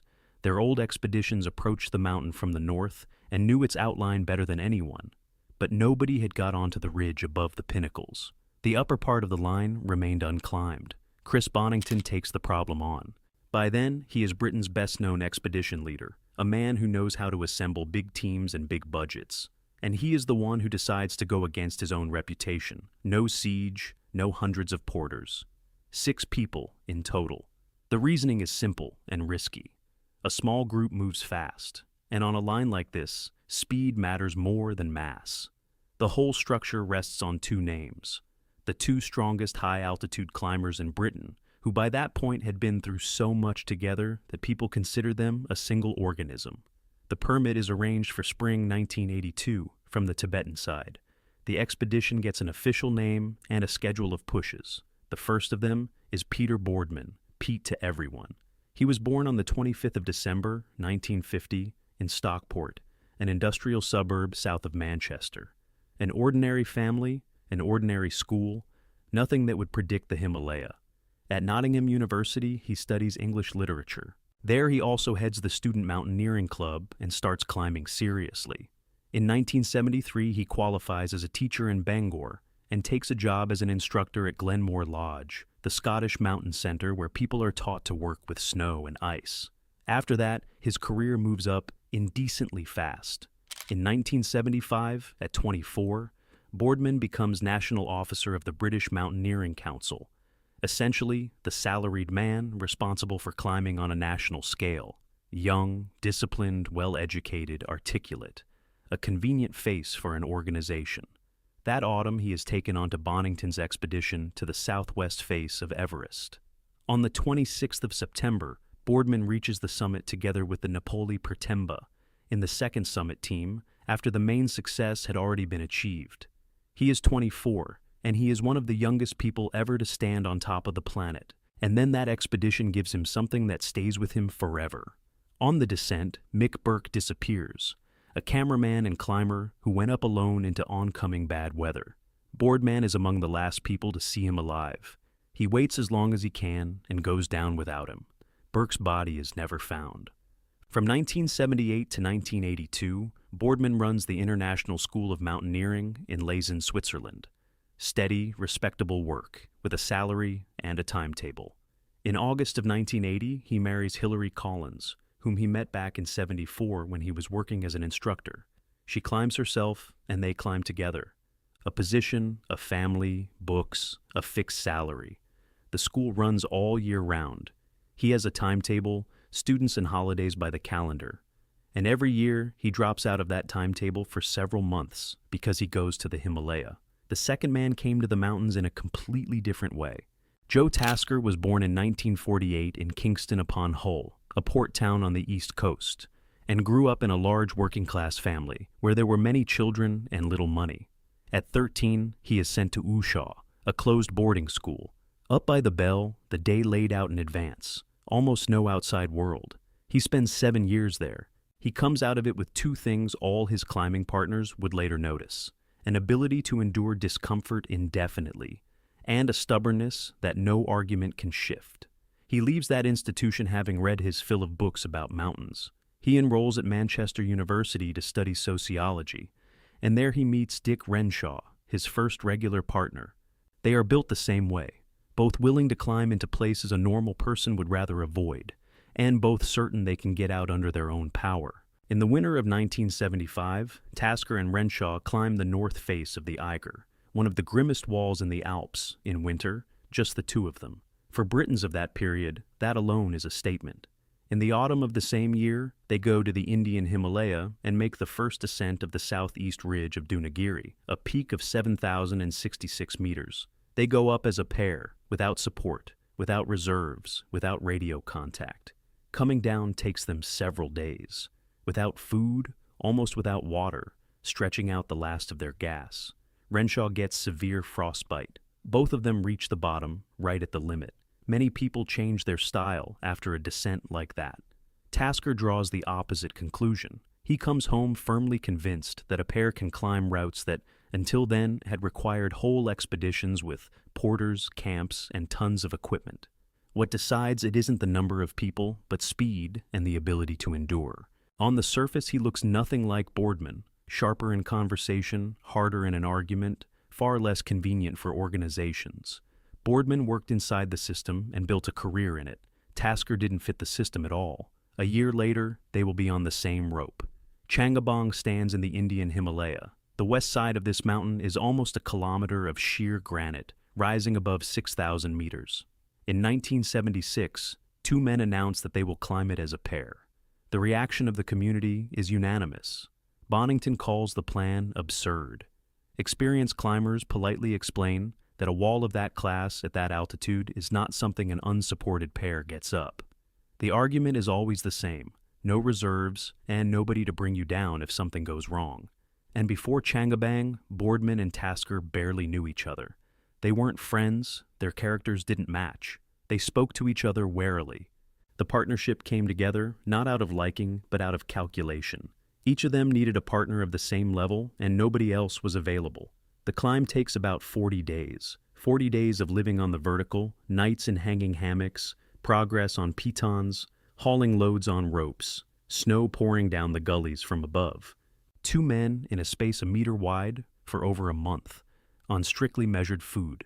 They climb the wall. It turns out two people are capable of what used to require an entire expedition. After Changabang, British climbing starts going small team in earnest. And then the second unusual thing happens. Boardman sits down and writes a book about it. It comes out in 1978 under the title The Shining Mountain, and it is not at all what people expect from climbing pros. Instead of a report on records, an honest text about fear, irritation, doubt, and what it's like to spend 40 days hanging next to a man you didn't choose. The book wins the John Llewellyn Rhys Prize, a serious literary award that had never before gone to a climbing memoir. It turns out Boardman can also write. The next 5 seasons come thick and fast. Every year, a major expedition and a front-rank mountain. In 1978, they are in the British team on K2, on an unclimbed line on the west side. The attempt fails, the team leaves the mountain. In 1980, they go back to the same mountain, but by the Abruzzi Ridge, the classic line on the second highest peak on the planet. Again, no result. An avalanche, ruined weather, weeks of sitting it out in tents when the only occupation is waiting and counting the remaining food. K2 turns them away twice. Between those two failures falls their best climb together. In 1979, a British team goes to Kangchenjunga, 8,586 meters, the third highest peak in the world. On the 16th of May, 3 men reach the summit: Boardman, Tasker, and Doug Scott. They take a new line and go without supplementary oxygen. At that altitude, in those years, a rare thing. Bonington, on the same expedition, turns back short of the top and leaves the summit to the younger men. In 1981, both are again in Bonington's team, this time in China, on Kongur, 7,649 meters. A first ascent, a success, another line in the biography. Alongside all this, Tasker writes. His book Everest: The Cruel Way comes out, and straight after it, he starts on a second one, Savage Arena. He writes differently from Boardman, drier, angrier, with less landscape and more inner reckoning. Both of them start being read by people who have never tied a knot in their lives. By the spring of 1982, a strange picture has taken shape. The two best British high-altitude climbers of their generation are not yet 35. One has a school in Switzerland, a wife, a literary prize. The other has 2 published books and a reputation as a man who does not back off. Both have the experience. Neither has lost his form yet. And both agree to a route nobody has ever attempted, with a team in which only 4 men work up high. The expedition roster fits into one line: Chris Bonington, leader; Peter Boardman, Joe Tasker, Dick Renshaw, the working 4, along with Bonington himself, plus 2 more, the Dr. Charles Clark and Adrian Gordon, responsible for organization and base camp. 6 people for an unclimbed route on the highest mountain in the world. Renshaw is not a random man in that 4. He is Tasker's partner from the Eiger and Dunagiri, the one person who has known Joe longer and better than anyone else. The rules they set themselves are strict. Only 4 men work up high. Not a single Sherpa on the ridge itself. Porters help only as far as the foot of it. No supplementary oxygen at all. Not for sleeping, not for the summit push. fixed ropes to a minimum, only where there is no other way.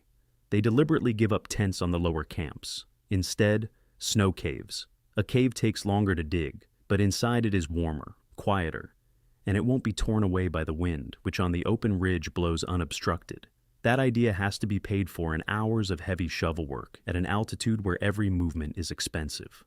On the 4th of April, 1982, Advanced Base Camp goes up at 6,400 meters on the East Rongbuk Glacier. 13 yaks haul the gear there, and the journey takes 3 days. From that spot, the whole ridge is visible, including the 3 pinnacles, which from there look like small teeth on the upper edge. The average age of the summit group is over 30. All 4 have front-rank Himalayan experience. All have been on 8,000ers. All know how altitude works. None of them is a novice, and none of them has any illusions about how hard the task is. But the arithmetic is stretched from the very start. 4 men have to work the long ridge, dig the caves, carry loads up, and after all that work, still have the strength to climb rock above 8,000 meters. There is no reserve in that scheme. It works only in one case, if nothing happens to anyone. The whole of April goes on monotonous work. The 4 go up in waves, several days climbing with loads, several days resting below, then up again. That is how altitude is gained, and how the body gets used to thin air. There is no other way. Gradually, 3 snow caves appear on the ridge. Each is dug by hand and with shovels, cutting into the slope until there is a burrow where 2 men can sit and melt snow. The top cave ends up at 7,850 meters, right below the point where the pinnacles begin. The ridge is an awkward place to live. It is open, narrow, and swept. The wind runs along it unobstructed. There is almost nowhere to shelter behind rocks. The snow is blown down to ice. Every push means several days with a rucksack on the same stretch, up and down, with the same views and mounting fatigue. And from that top point, the pinnacles are finally visible properly. Close up, they look far worse than from the glacier. These are not snow bumps you can walk around along the crest. They are rock and ice towers requiring roped climbing. The first begins right above the cave, and the highest stands above 8,300, where there is roughly a third of the normal amount of oxygen in the air.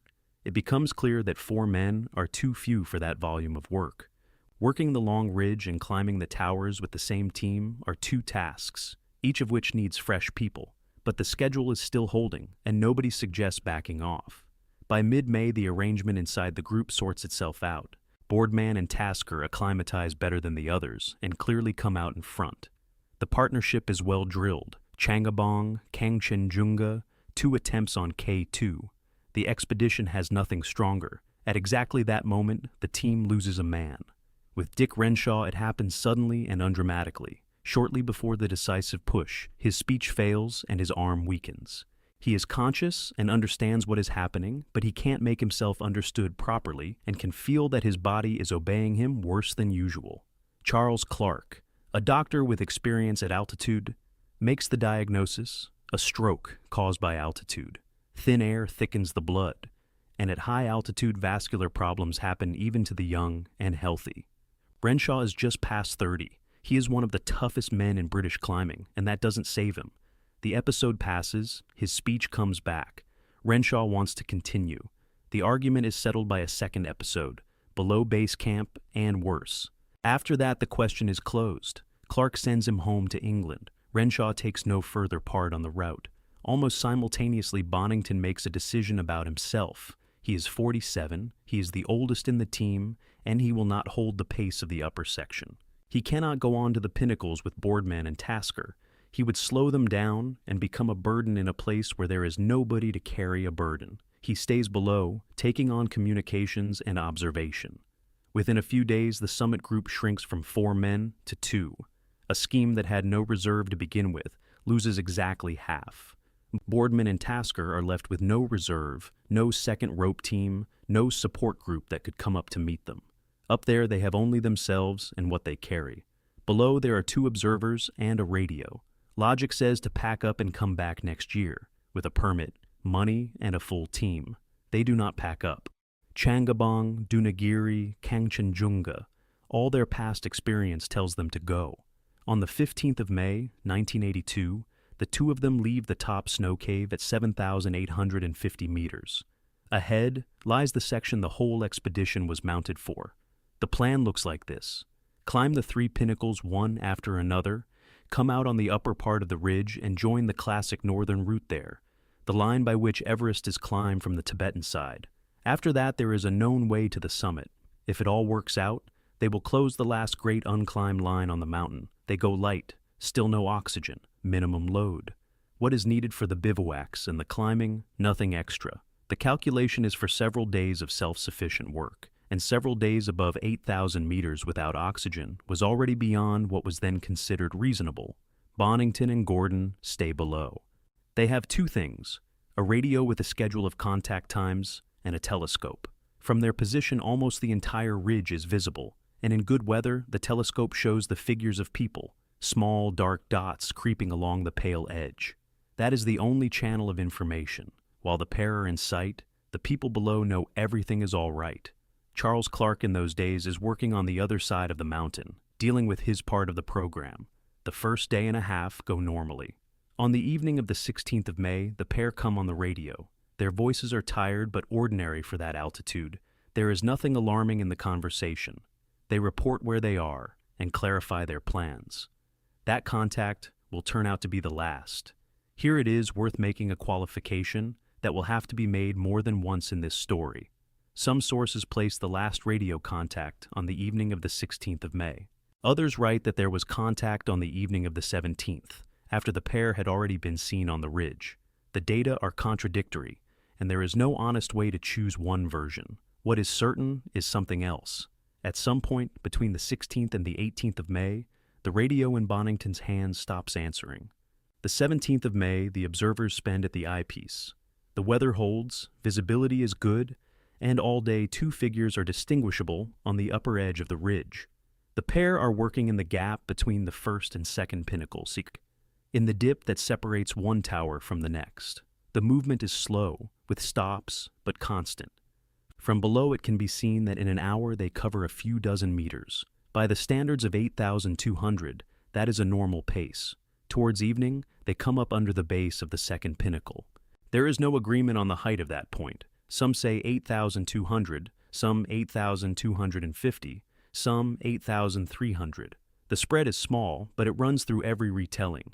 By the observer's reckoning, by that day the pair have been moving for about 14 hours straight, without oxygen, on rock terrain, and behind them lie another 2 days of the same work. Then comes the moment that will enter every retelling of this story. At around 9 in the evening, the silhouettes go behind the rock of the second pinnacle and disappear from view. On the exact time, there is no agreement here either. Some sources say 9 in the evening, others describe it as when the light was fading. Others simply say late in the evening. The spread has a simple explanation.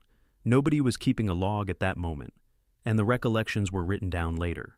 The observation itself raises no doubts. 2 living people moving upwards before going behind a rock. Nothing fell, nothing came away.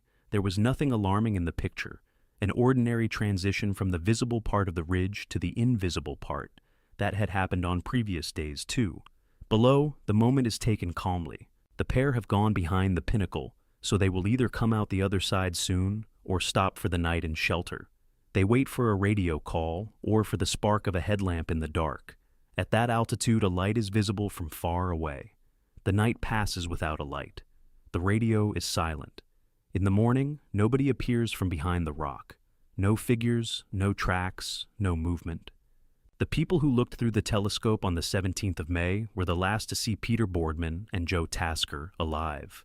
The 18th of May, the 2 men below spent at the optics. The telescope, binoculars, changing position. The telescope, again. The ridge is scanned meter by meter. The upper edge, the gaps between the towers, the snowfields below them. They look for any movement, any patch of the wrong color. The ridge is empty. At the appointed hours, Bonington goes on the air. A call, a pause, static. Another call. The radio schedule is kept strictly, in case the pair's battery has run down, and they only switch the radio on at set times. There is no answer in any of the sessions. The observation continues for several days. The 19th, the 20th, the 21st of May. The result is always the same. After that comes simple arithmetic. The pair went up with supplies for several days. By now, the food is gone, and so is the gas, and without gas, you can't melt snow, which means there is no water either. Above 8,000 meters, two men have been going for several days without water and hot food. Even if they are alive, even if they have taken shelter somewhere behind a rock, with every hour the chance that they will come down on their own gets smaller. There is nobody to climb up to the pinnacles. Bonington assessed his own strength honestly before the pair set out. He is not up to the upper part of the ridge. Gordon is a base camp organizer, not a high-altitude climber of that level. Renshaw is in England. There is no other team on this side of the mountain. No helicopter, no rescuers, no neighbors to turn to for help. For several days, two men below look through a telescope at a specific piece of rock, behind which their friends have probably remained, and there is absolutely nothing they can do. On the 21st of May, the observation is stopped. The expedition acknowledges what has been obvious for several days. Boardman and Tasker are not coming back. In his reports, Bonington writes about it dryly. He was the one keeping watch, and he was the one who had to record that the two men did not return.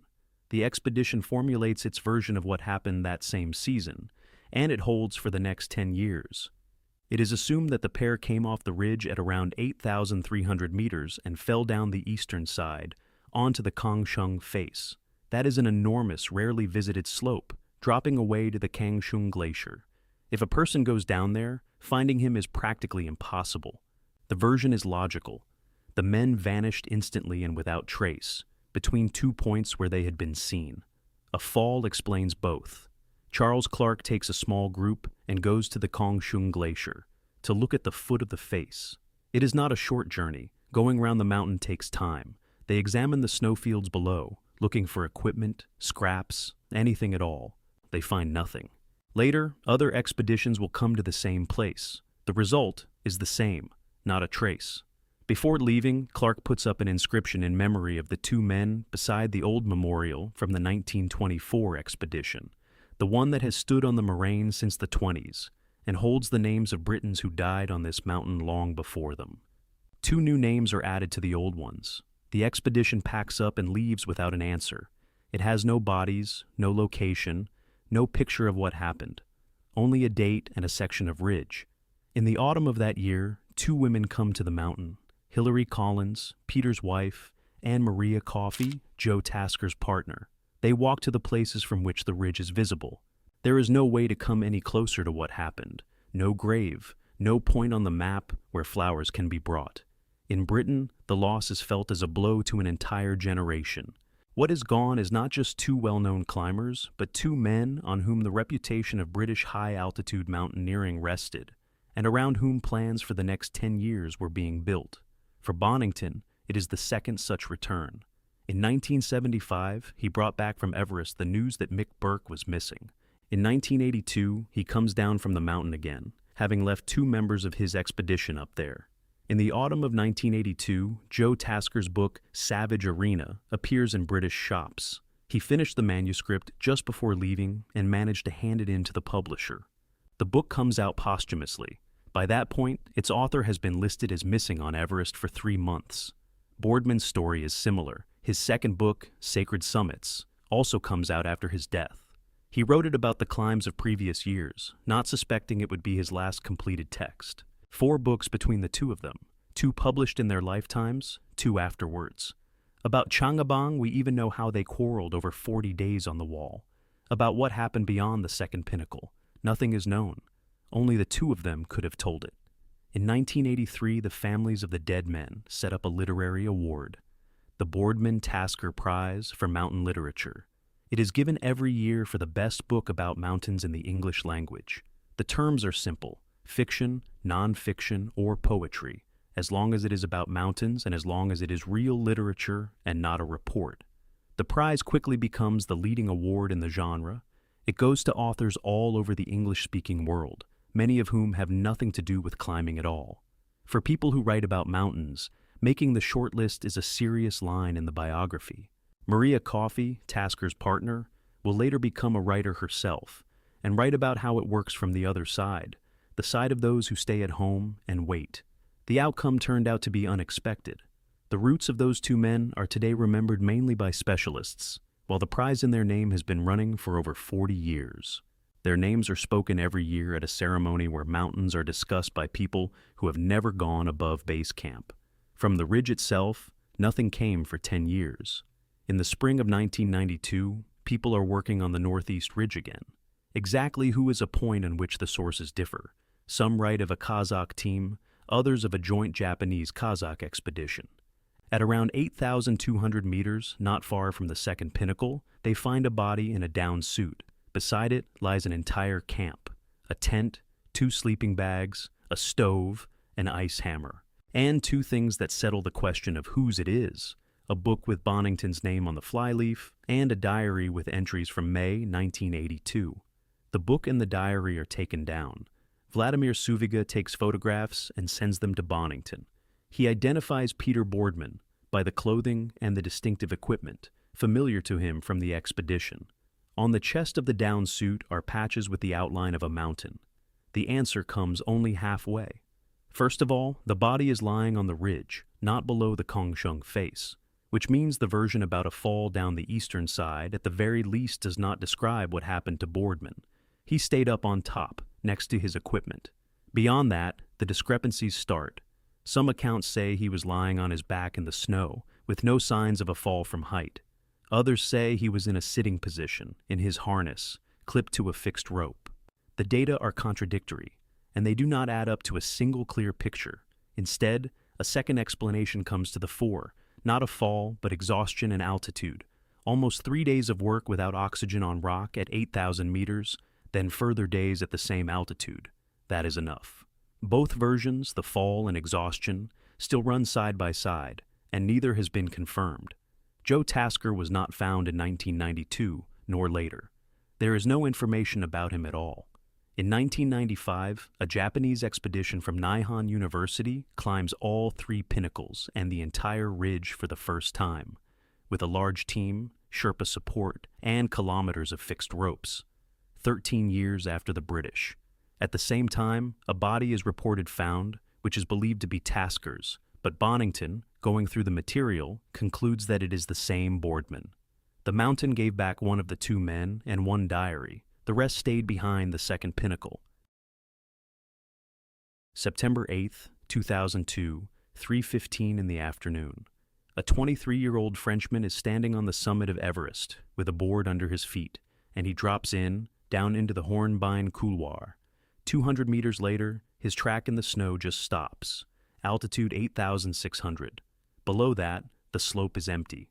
A year earlier, Marco Siffredi had already done the impossible. He became the first person in history to ride down from Everest on a snowboard. He came back to finish what he considered unfinished. More than 20 years have gone by since then, and there is still no explanation. Marco Siffredi is born on the 22nd of May, 1979, in Chamonix, a French town wedged between walls and glaciers, where the mountains aren't scenery outside the window, they're the workplace. His father, Philippe, is a mountain guide, a respected profession and a dangerous one at the same time. Every day a guide leads other people into terrain where a mistake costs a lot. To feed the family year-round, Philippe takes on other work too. He cuts hair, he does carpentry. His mother, Michelle, works as a secretary and picks up shifts as a ski instructor. The family runs a campsite and a small shop. Nothing here happens apart from the mountains. The mountains pay the bills, they set the schedule, and every so often they take somebody you know. There are 4 children in the house. The eldest is Pierre, then the daughters, Valerie and Chudy. Marco is the youngest. In January 1981, Pierre, still a teenager, goes out riding in the Aiguilles Rouges, the jagged ridge facing Mont Blanc from the other side of the valley. He goes beyond the marked runs, into terrain nobody checks and nobody grooms. That morning, he says goodbye to the family with an ordinary word: see you later. The slope avalanches. Pierre is killed. Marco isn't even 2 years old at the time. He will never remember his brother. All he'll have are photographs, other people's stories, and the silence at the table every time the conversation gets near a certain date. Pierre stayed with him as an absence in the house, and as the way his parents carried that absence. A guide who walked out into those same mountains every morning, and a mother who kept putting other people's children on skis. What Marco saw wasn't grief in its raw form, It was adults who had learned to live with it and work alongside it, and not one of the Siffredis left the mountains. From an early age, Marco is put on skis, the way every child in Chamonix is put on skis, not for fun, but so he can get around in winter. In a valley where half the grown men earn their living on rock and ice, that's normal. What Philippe and Michel felt when their youngest son started heading out onto those same slopes, and then onto far worse ones, no record tells us. All we know is that they didn't stop him. In a mountain guide's family, that kind of ban runs straight into the father's own biography. By 16, a teenager from this family can do more or less everything a local teenager can do on skis, which is a lot. And in 1995, he gives skis up. He switches to a snowboard. For Chamonix in the mid-90s, that's almost a provocation. The valley lives by the classic alpine tradition: skis, crampons, ice axe, a guide with 2 planks on his feet. A snowboard is seen as a street toy for kids, something off the resort slopes and the jumps, not a tool for serious faces. Marco, by all appearances, isn't interested in any of that. He learns at a furious pace. Just 1 year after standing on a board for the first time, in May 1996, he shows up at the north face of the Aiguille du Midi and rides the Mallory Couloir. The Mallory Couloir is a narrow snow and ice gully about 1,000 meters long, cutting through the face. It isn't uniform. Rock sticks out. In places, the snow clings to stone in a thin layer, and the angle reaches 55 degrees. 55 degrees is a slope where a standing person can reach out and touch the snow in front of him without bending over. Falling there doesn't mean simply dropping down. It means going the full 1,000 meters of the couloir. In the valley, they treat this line as a test piece. Only a handful ride it, and they ride it on skis. Marco rides it on a board, 12 months after picking one up. That same season, he adds another line, the first snowboard descent of the Chardonnay, where the 55-degree pitch isn't just one section, but holds for nearly the whole length. He goes there with a friend, Philippe Fort. The valley, where everybody knows everything about everybody, reacts fast. In a single season, a kid who was yesterday written off as a beginner with a toy strapped to his feet becomes a man whose descents get discussed in the bars of Chamonix on the same terms as those of the established skiers. And it becomes clear he's working from a different logic. He isn't looking for beautiful slopes. He's looking for the steepest ones that snow will stick to at all. 3 years later, that logic brings him to a face people in Chamonix only discuss in a low voice. The Mont Blanc is the northwest side of the Aiguille Verte, about 1,000 meters of vertical, a steady 55 degrees, with sections reaching 60. Snow holds badly on a slope like that. It either freezes into hard névé that a board slides over like glass, or it releases as a slab. The first descent of this face was made long before Marco, and for years it stayed the only one. In June 1999, at 20, Siffredi makes the second descent in history of the Mont Blanc, and the first on a snowboard. The difference between skis and a board here isn't cosmetic. On a very steep slope, a skier who falls can at least try to self-arrest. He has 2 independent points of contact and poles. A snowboarder is strapped to a single surface with both feet. Either he controls the board or he controls nothing. Stopping on 60 degrees once you're moving is physically impossible. Those are exactly the angles Marco specializes in. Anything steeper than 50 degrees is his territory. Some of the lines he wrote around Chamonix back then have not been repeated by anyone to this day. Not because they've been forgotten, but because nobody has wanted them. Older riders try to slow him down. The conversations are all the same. You're moving too fast. You're leaving yourself no margin. People don't last long like that. Marco's answer will later be quoted in dozens of publications. If you don't do crazy things at 20, he says, you're certainly not going to start doing them at 50. And there's almost no money. He has no big contracts covering whole expeditions, and he never will. No television, no competitions. He works in the family business, lives modestly, and raises the money for every trip separately. It's an important detail for everything that comes later. There's no sponsor behind his decisions demanding a result. Everything he does, he thinks up and pays for himself. By 20, he has a reputation inside a narrow circle and almost no recognition outside it, and a sense that the alpine faces are no longer enough. In the autumn of that same year, 1999, he goes to Asia for the first time.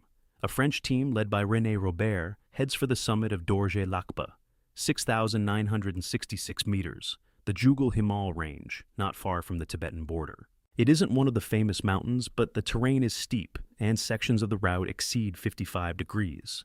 In terms of angle, that's the same alpine faces Marco has already ridden. The difference is the air. At 7,000 meters, there's roughly half the oxygen there is at sea level. Muscles work worse, reactions slow down. Every movement needs a pause afterwards. Siffredi becomes the first person to ride down from Dor Yelhakpa on a snowboard, and he draws a conclusion that will shape the next 3 years. The technique he built in Chamonix works at altitude. The problem isn't the slope. The problem is that at altitude your body isn't yours. In 2000, he goes to Cho Oyu, the 6th highest peak on the planet, his first 8,000er. He climbs it and rides down it. For a 21-year-old rider, that's an enormous amount. The number of people in the world who have ridden down an 8,000er on a board is tiny. In that same period, he ends up on Shishapangma. He climbs and he doesn't ride. He looks at the slope and decides the snow conditions are too dangerous.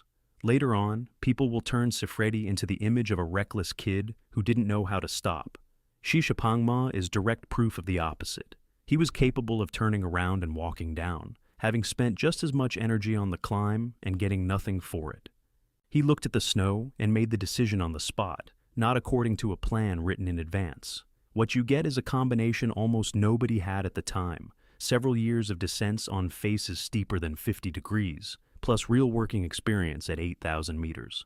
That is what makes possible the next step, which by then he's already thinking about seriously and talking about carefully, because it sounds like fantasy. The fantasy is simple to state: ride a board down from the highest point on the planet. For Marco, it sounds harder than that from the very start. He isn't interested in a descent from Everest in general. He's interested in one specific line, the Hornbein Couloir, the gully that cuts the north face almost from top to bottom.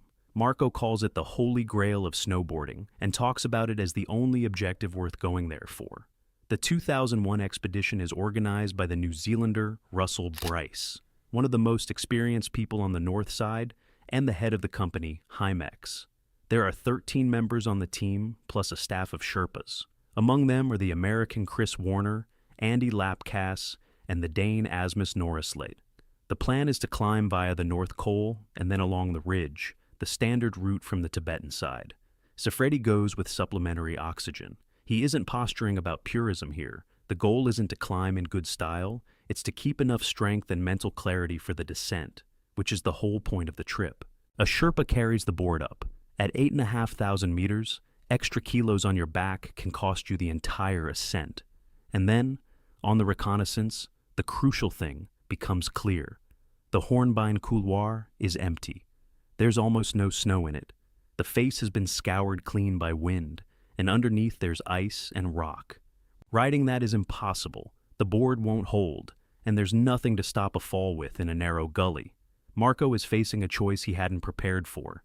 He came for one specific line. He spent money and time, he climbed a base camp, and the line isn't there. Not because he isn't ready, but because this season the mountain looks different. He doesn't give up on the climb. He changes the plan. If the Hornbein won't ride, he'll ride the neighboring line, the Norton Couloir, sitting on the same north face, a little off to the side. The decision looks sensible and almost boring, except that he makes it as a temporary one, as a substitute for the real objective. On the 22nd of May, he turns 22.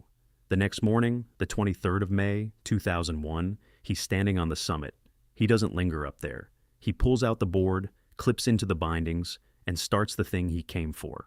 The first meters are the strangest. He's riding down past a line of people who at that same moment are crawling up. They're moving one by one, on oxygen, at a few steps a minute. He passes them in seconds. About 200 meters into the descent, the first breakage happens. A binding snaps in the cold. Plastic and metal turn brittle at that temperature, and the load on them through a turn is enormous. Marco stops on the slope. There's nothing left to ride on. One foot is held, the other isn't. The situation is worse than it looks from outside. He's above 8,500 meters, alone, on steep snow, in gear designed for riding, not for standing around a long time. Walking down a slope like that in snowboard boots is a separate problem, one he hasn't prepared for. Time is passing, oxygen is being used up, and hands in thick gloves can barely feel small parts. Wire saves him. A Sherpa comes down and twists the broken strap back together right there, in a matter of minutes, because you simply can't stand around any longer than that. How reliable the repair is, nobody knows. It'll be tested on the very first turn. If the strap comes apart, the binding fails mid-movement. The binding holds. Then the Hornbein Couloir itself begins. About 1,800 meters of slope at 40 to 45 degrees. By alpine standards, that's a moderate angle. Steepness isn't what decides things here. At low altitude, a snowboarder turns almost automatically. The body keeps up with the slope. At 8,000 meters, every turn is a sharp load on the legs and a broken rhythm of breathing. After a few turns in a row comes oxygen debt. The heart hammers, vision goes dark, the picture loses focus. You have to stop across the slope, stand on your edge, and wait for your sight to come back. Plus the mask, the hose from the bottle, the goggles fogging up. Plus snow that changes every 100 meters at that altitude. One moment, a hard wind-blown crust that the board runs over like a tabletop.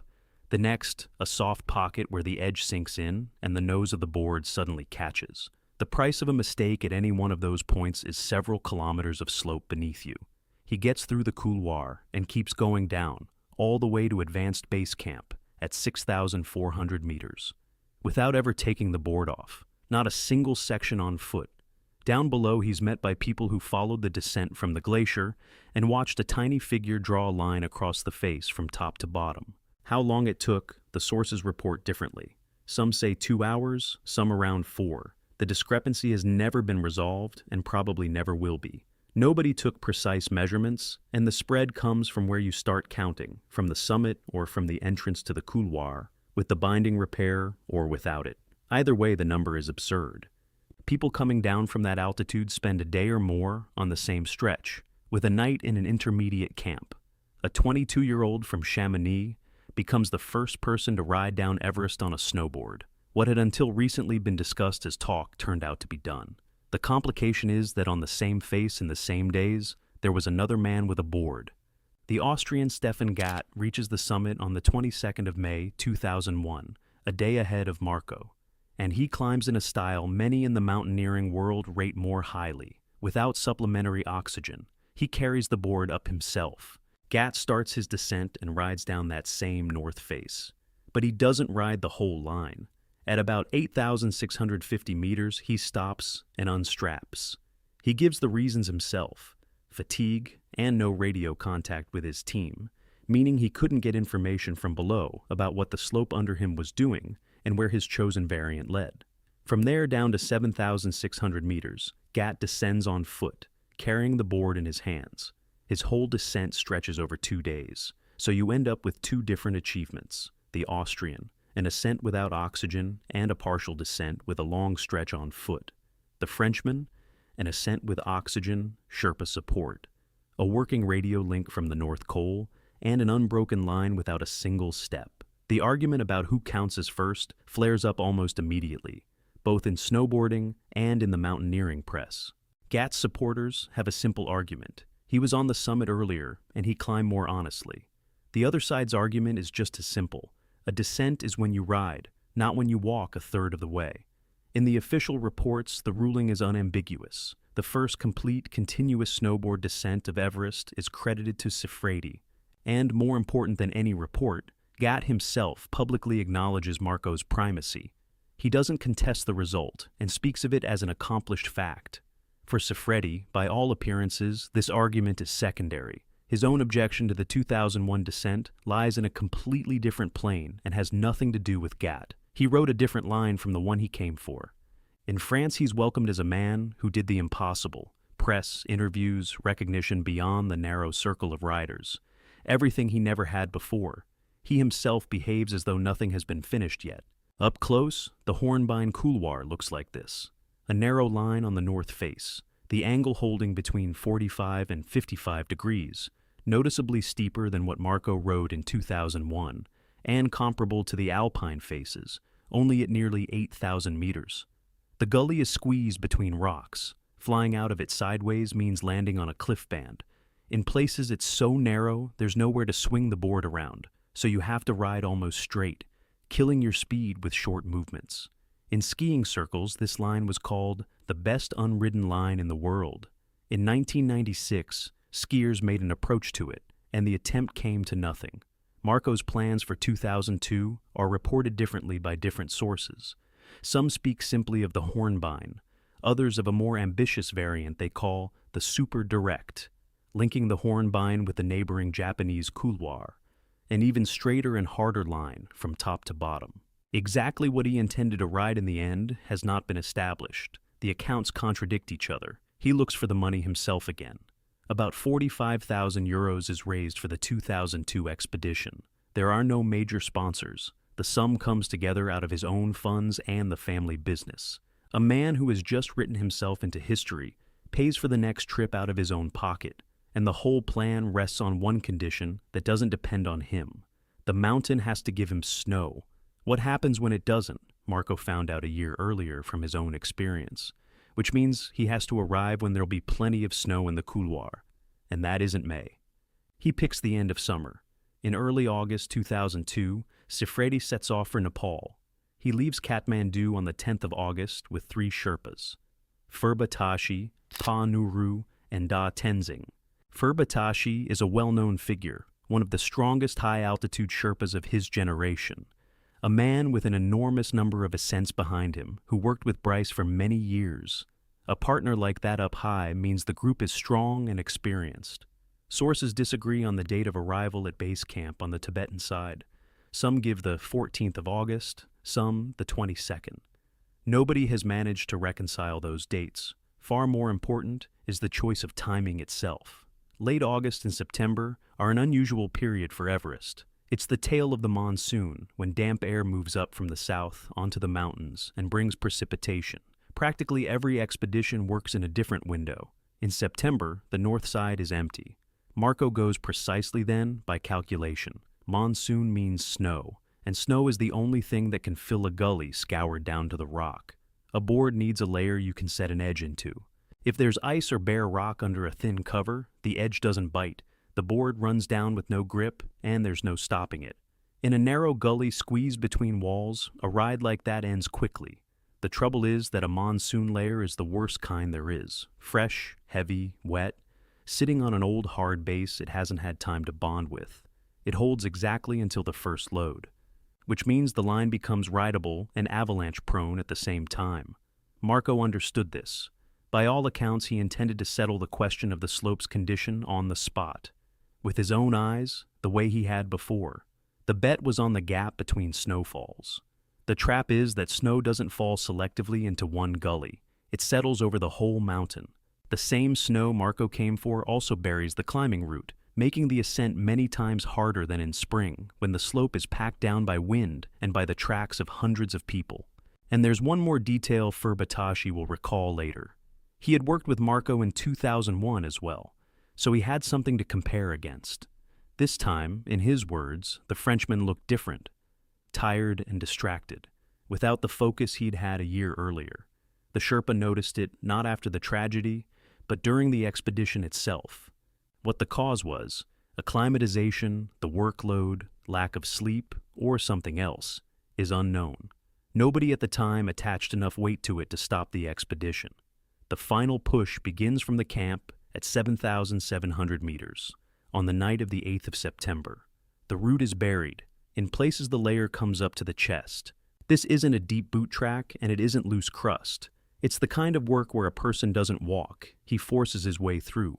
Leaning in with his body, packing the mass down in front of him, taking half a step, then another half a step. At sea level, that wears you out within an hour. At 8,000 meters, where every breath gives you a third of the oxygen you're used to, it turns into a cycle. A few movements, stop, breathe, movements again. They have to break trail in turns, and the Sherpas take on most of the work. Whoever goes first spends 2 or 3 times more energy than those following in the finished trench, so he gets swapped out. Progress is no longer measured in kilometers an hour, but in tens of meters. The snow is dangerous in itself too. Every step punched through cuts into the slab. The oxygen consumption on this push is recorded precisely. 22 bottles for the group. For a single summit push, that is a great deal. Oxygen here isn't only needed for breathing. At that slow a pace, the body barely generates heat, and a person starts to freeze while still moving, while supplementary oxygen helps the body hold its temperature. They were burning the bottles not so much on the climb as on not freezing while walking. The time from the high camp to the summit is given differently by different sources, from 12.5 to 13 hours. In the spring of 2001, that same stretch came to him noticeably faster. The same mountain, the same man, the same route. Every extra hour up there burns through a reserve you don't get back. From the glacier, the upper part of the ridge is clearly visible. Through binoculars, they note how slowly the 4 dots are crawling. Marco comes up to the summit as an entirely different man from the one who burst onto it a year earlier. By every description, he's spent and barely reacts to the fact that the goal has been reached. The 4 of them stand on the summit on the 8th of September, 2002, at 2:10 in the afternoon. What Furbatashi remembered wasn't joy, it was words. Marco says them in broken English, short and almost without inflection. Tired, tired, too much climbing.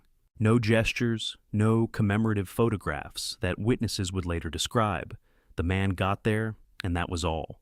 After that, the group spends about an hour on top. What exactly that hour was taken up with is poorly reconstructed. It's known that Marco sat and rested, trying to get back at least some strength before the descent. After 13 hours of work, he simply wouldn't have been able to ride otherwise. It's known that the board had to be got into working order, taken out, the bindings freed, the straps checked, the same straps that had already failed him in the cold a year before. It's known that the Sherpas weren't silent during that time. An hour at that altitude after a climb like that isn't rest. The body doesn't recover up there. It goes on consuming itself, only more slowly. By the time Marco stood on the board, he had been on his feet for about 14 hours. And here, the sources diverge fundamentally. One line of accounts maintains that the weather was deteriorating in front of their eyes. Heavy cloud coming up from below, wind picking up, visibility dropping at times to almost nothing, and the Sherpas insistently trying to talk Marco out of the descent. The other line, including the American Alpine Club report, one of the driest documents available, maintains the opposite, that conditions in that hour were favorable, with no storm and no sharp deterioration. These versions still cannot be reconciled. What is known reliably, Furbatashi offered to have him descend on foot by the normal route, together with everyone else. He considered the descent on the board a bad idea. Marco refuses. He's in the yellow suit that every witness will later remember, and he has 1 oxygen bottle, the minimum calculated for a fast descent lasting a few hours, not for a long stay up top. The discussion on the summit wasn't a long one. Furba wishes him luck. Around 3 in the afternoon, Marco says to him the line that will later run through every account of this story. "Okay, Furba, see you tomorrow." It sounds routine, and it means exactly what it means. He expected to be down in a few hours, to spend the night in camp, and to meet the Sherpas when they came down on foot the following day. He wasn't saying goodbye, he was arranging to meet. At 3:15 he clips into the bindings. He makes his first turn, a smooth arc toward the entrance of the couloir, and drops away downward toward the north face. The 3 Sherpas stay on the summit and watch him go. They see a moving yellow dot on a white slope. The dot is running steady, confident, the way a man who knows what he's doing should run. Then a cloud closes over it. What's left of Marco is exactly 1 piece of evidence. On fresh snow, a snowboard leaves a wide band of alternating arcs that can be seen from far away. And that track can be followed from top to bottom perfectly clearly, down to 8,600 meters, a little over 200 meters from the summit. Below that, it disappears. It doesn't break off in the crater of an avalanche release. It doesn't run into a crevasse. It doesn't get lost in rocks. Below that mark, there's nothing on the slope. No continuation of the arcs, no mark of a fall, no abandoned gear. Observers who examined that section noted that there are no crevasses in that spot, meaning that even the simplest explanation, a fall into a crevasse, isn't supported by the terrain. The Sherpas don't know any of this. They descend on foot by the normal route, slowly, in the dark, and by 10 in the evening, they reach advanced base camp at 6,400 meters. The descent Marco had planned on the board should have taken a few hours. He would have been down long before them. He isn't in camp. All that evening, the hope holds that he simply came out in the wrong place, bivouacked for the night, and will turn up in the morning. In the morning, he doesn't turn up. There's one more episode the Sherpas told afterwards, and it doesn't fit any version. According to them, during the descent, they saw a lone human figure far below, near the North Col. All three were certain there was nobody else on the mountain at that moment besides them. The figure stood up and slid soundlessly down the slope. When they got to that spot, the snow lay smooth and untouched. What exactly they saw, a trick of the eye at the end of nearly a full day of work, a reflection, or something else, has no explanation. It has gone down as the strangest detail in the whole story. Russell Bryce learns of the disappearance and takes on the search. He combs the slope beneath the Hornbein Couloir, the runout, the place a person would have been carried to under any scenario. Nothing turns up. No yellow fabric against the white, no fragment of gear, no hint of where any of it went. By various accounts, the search was conducted partly from the air, and for Bryce it stretched not over days but over years. He came back and went over that section again and again. There was nowhere to search and everywhere to search at once. The upper limit is known to within a few tens of meters, 8,600. The lower limit isn't known at all.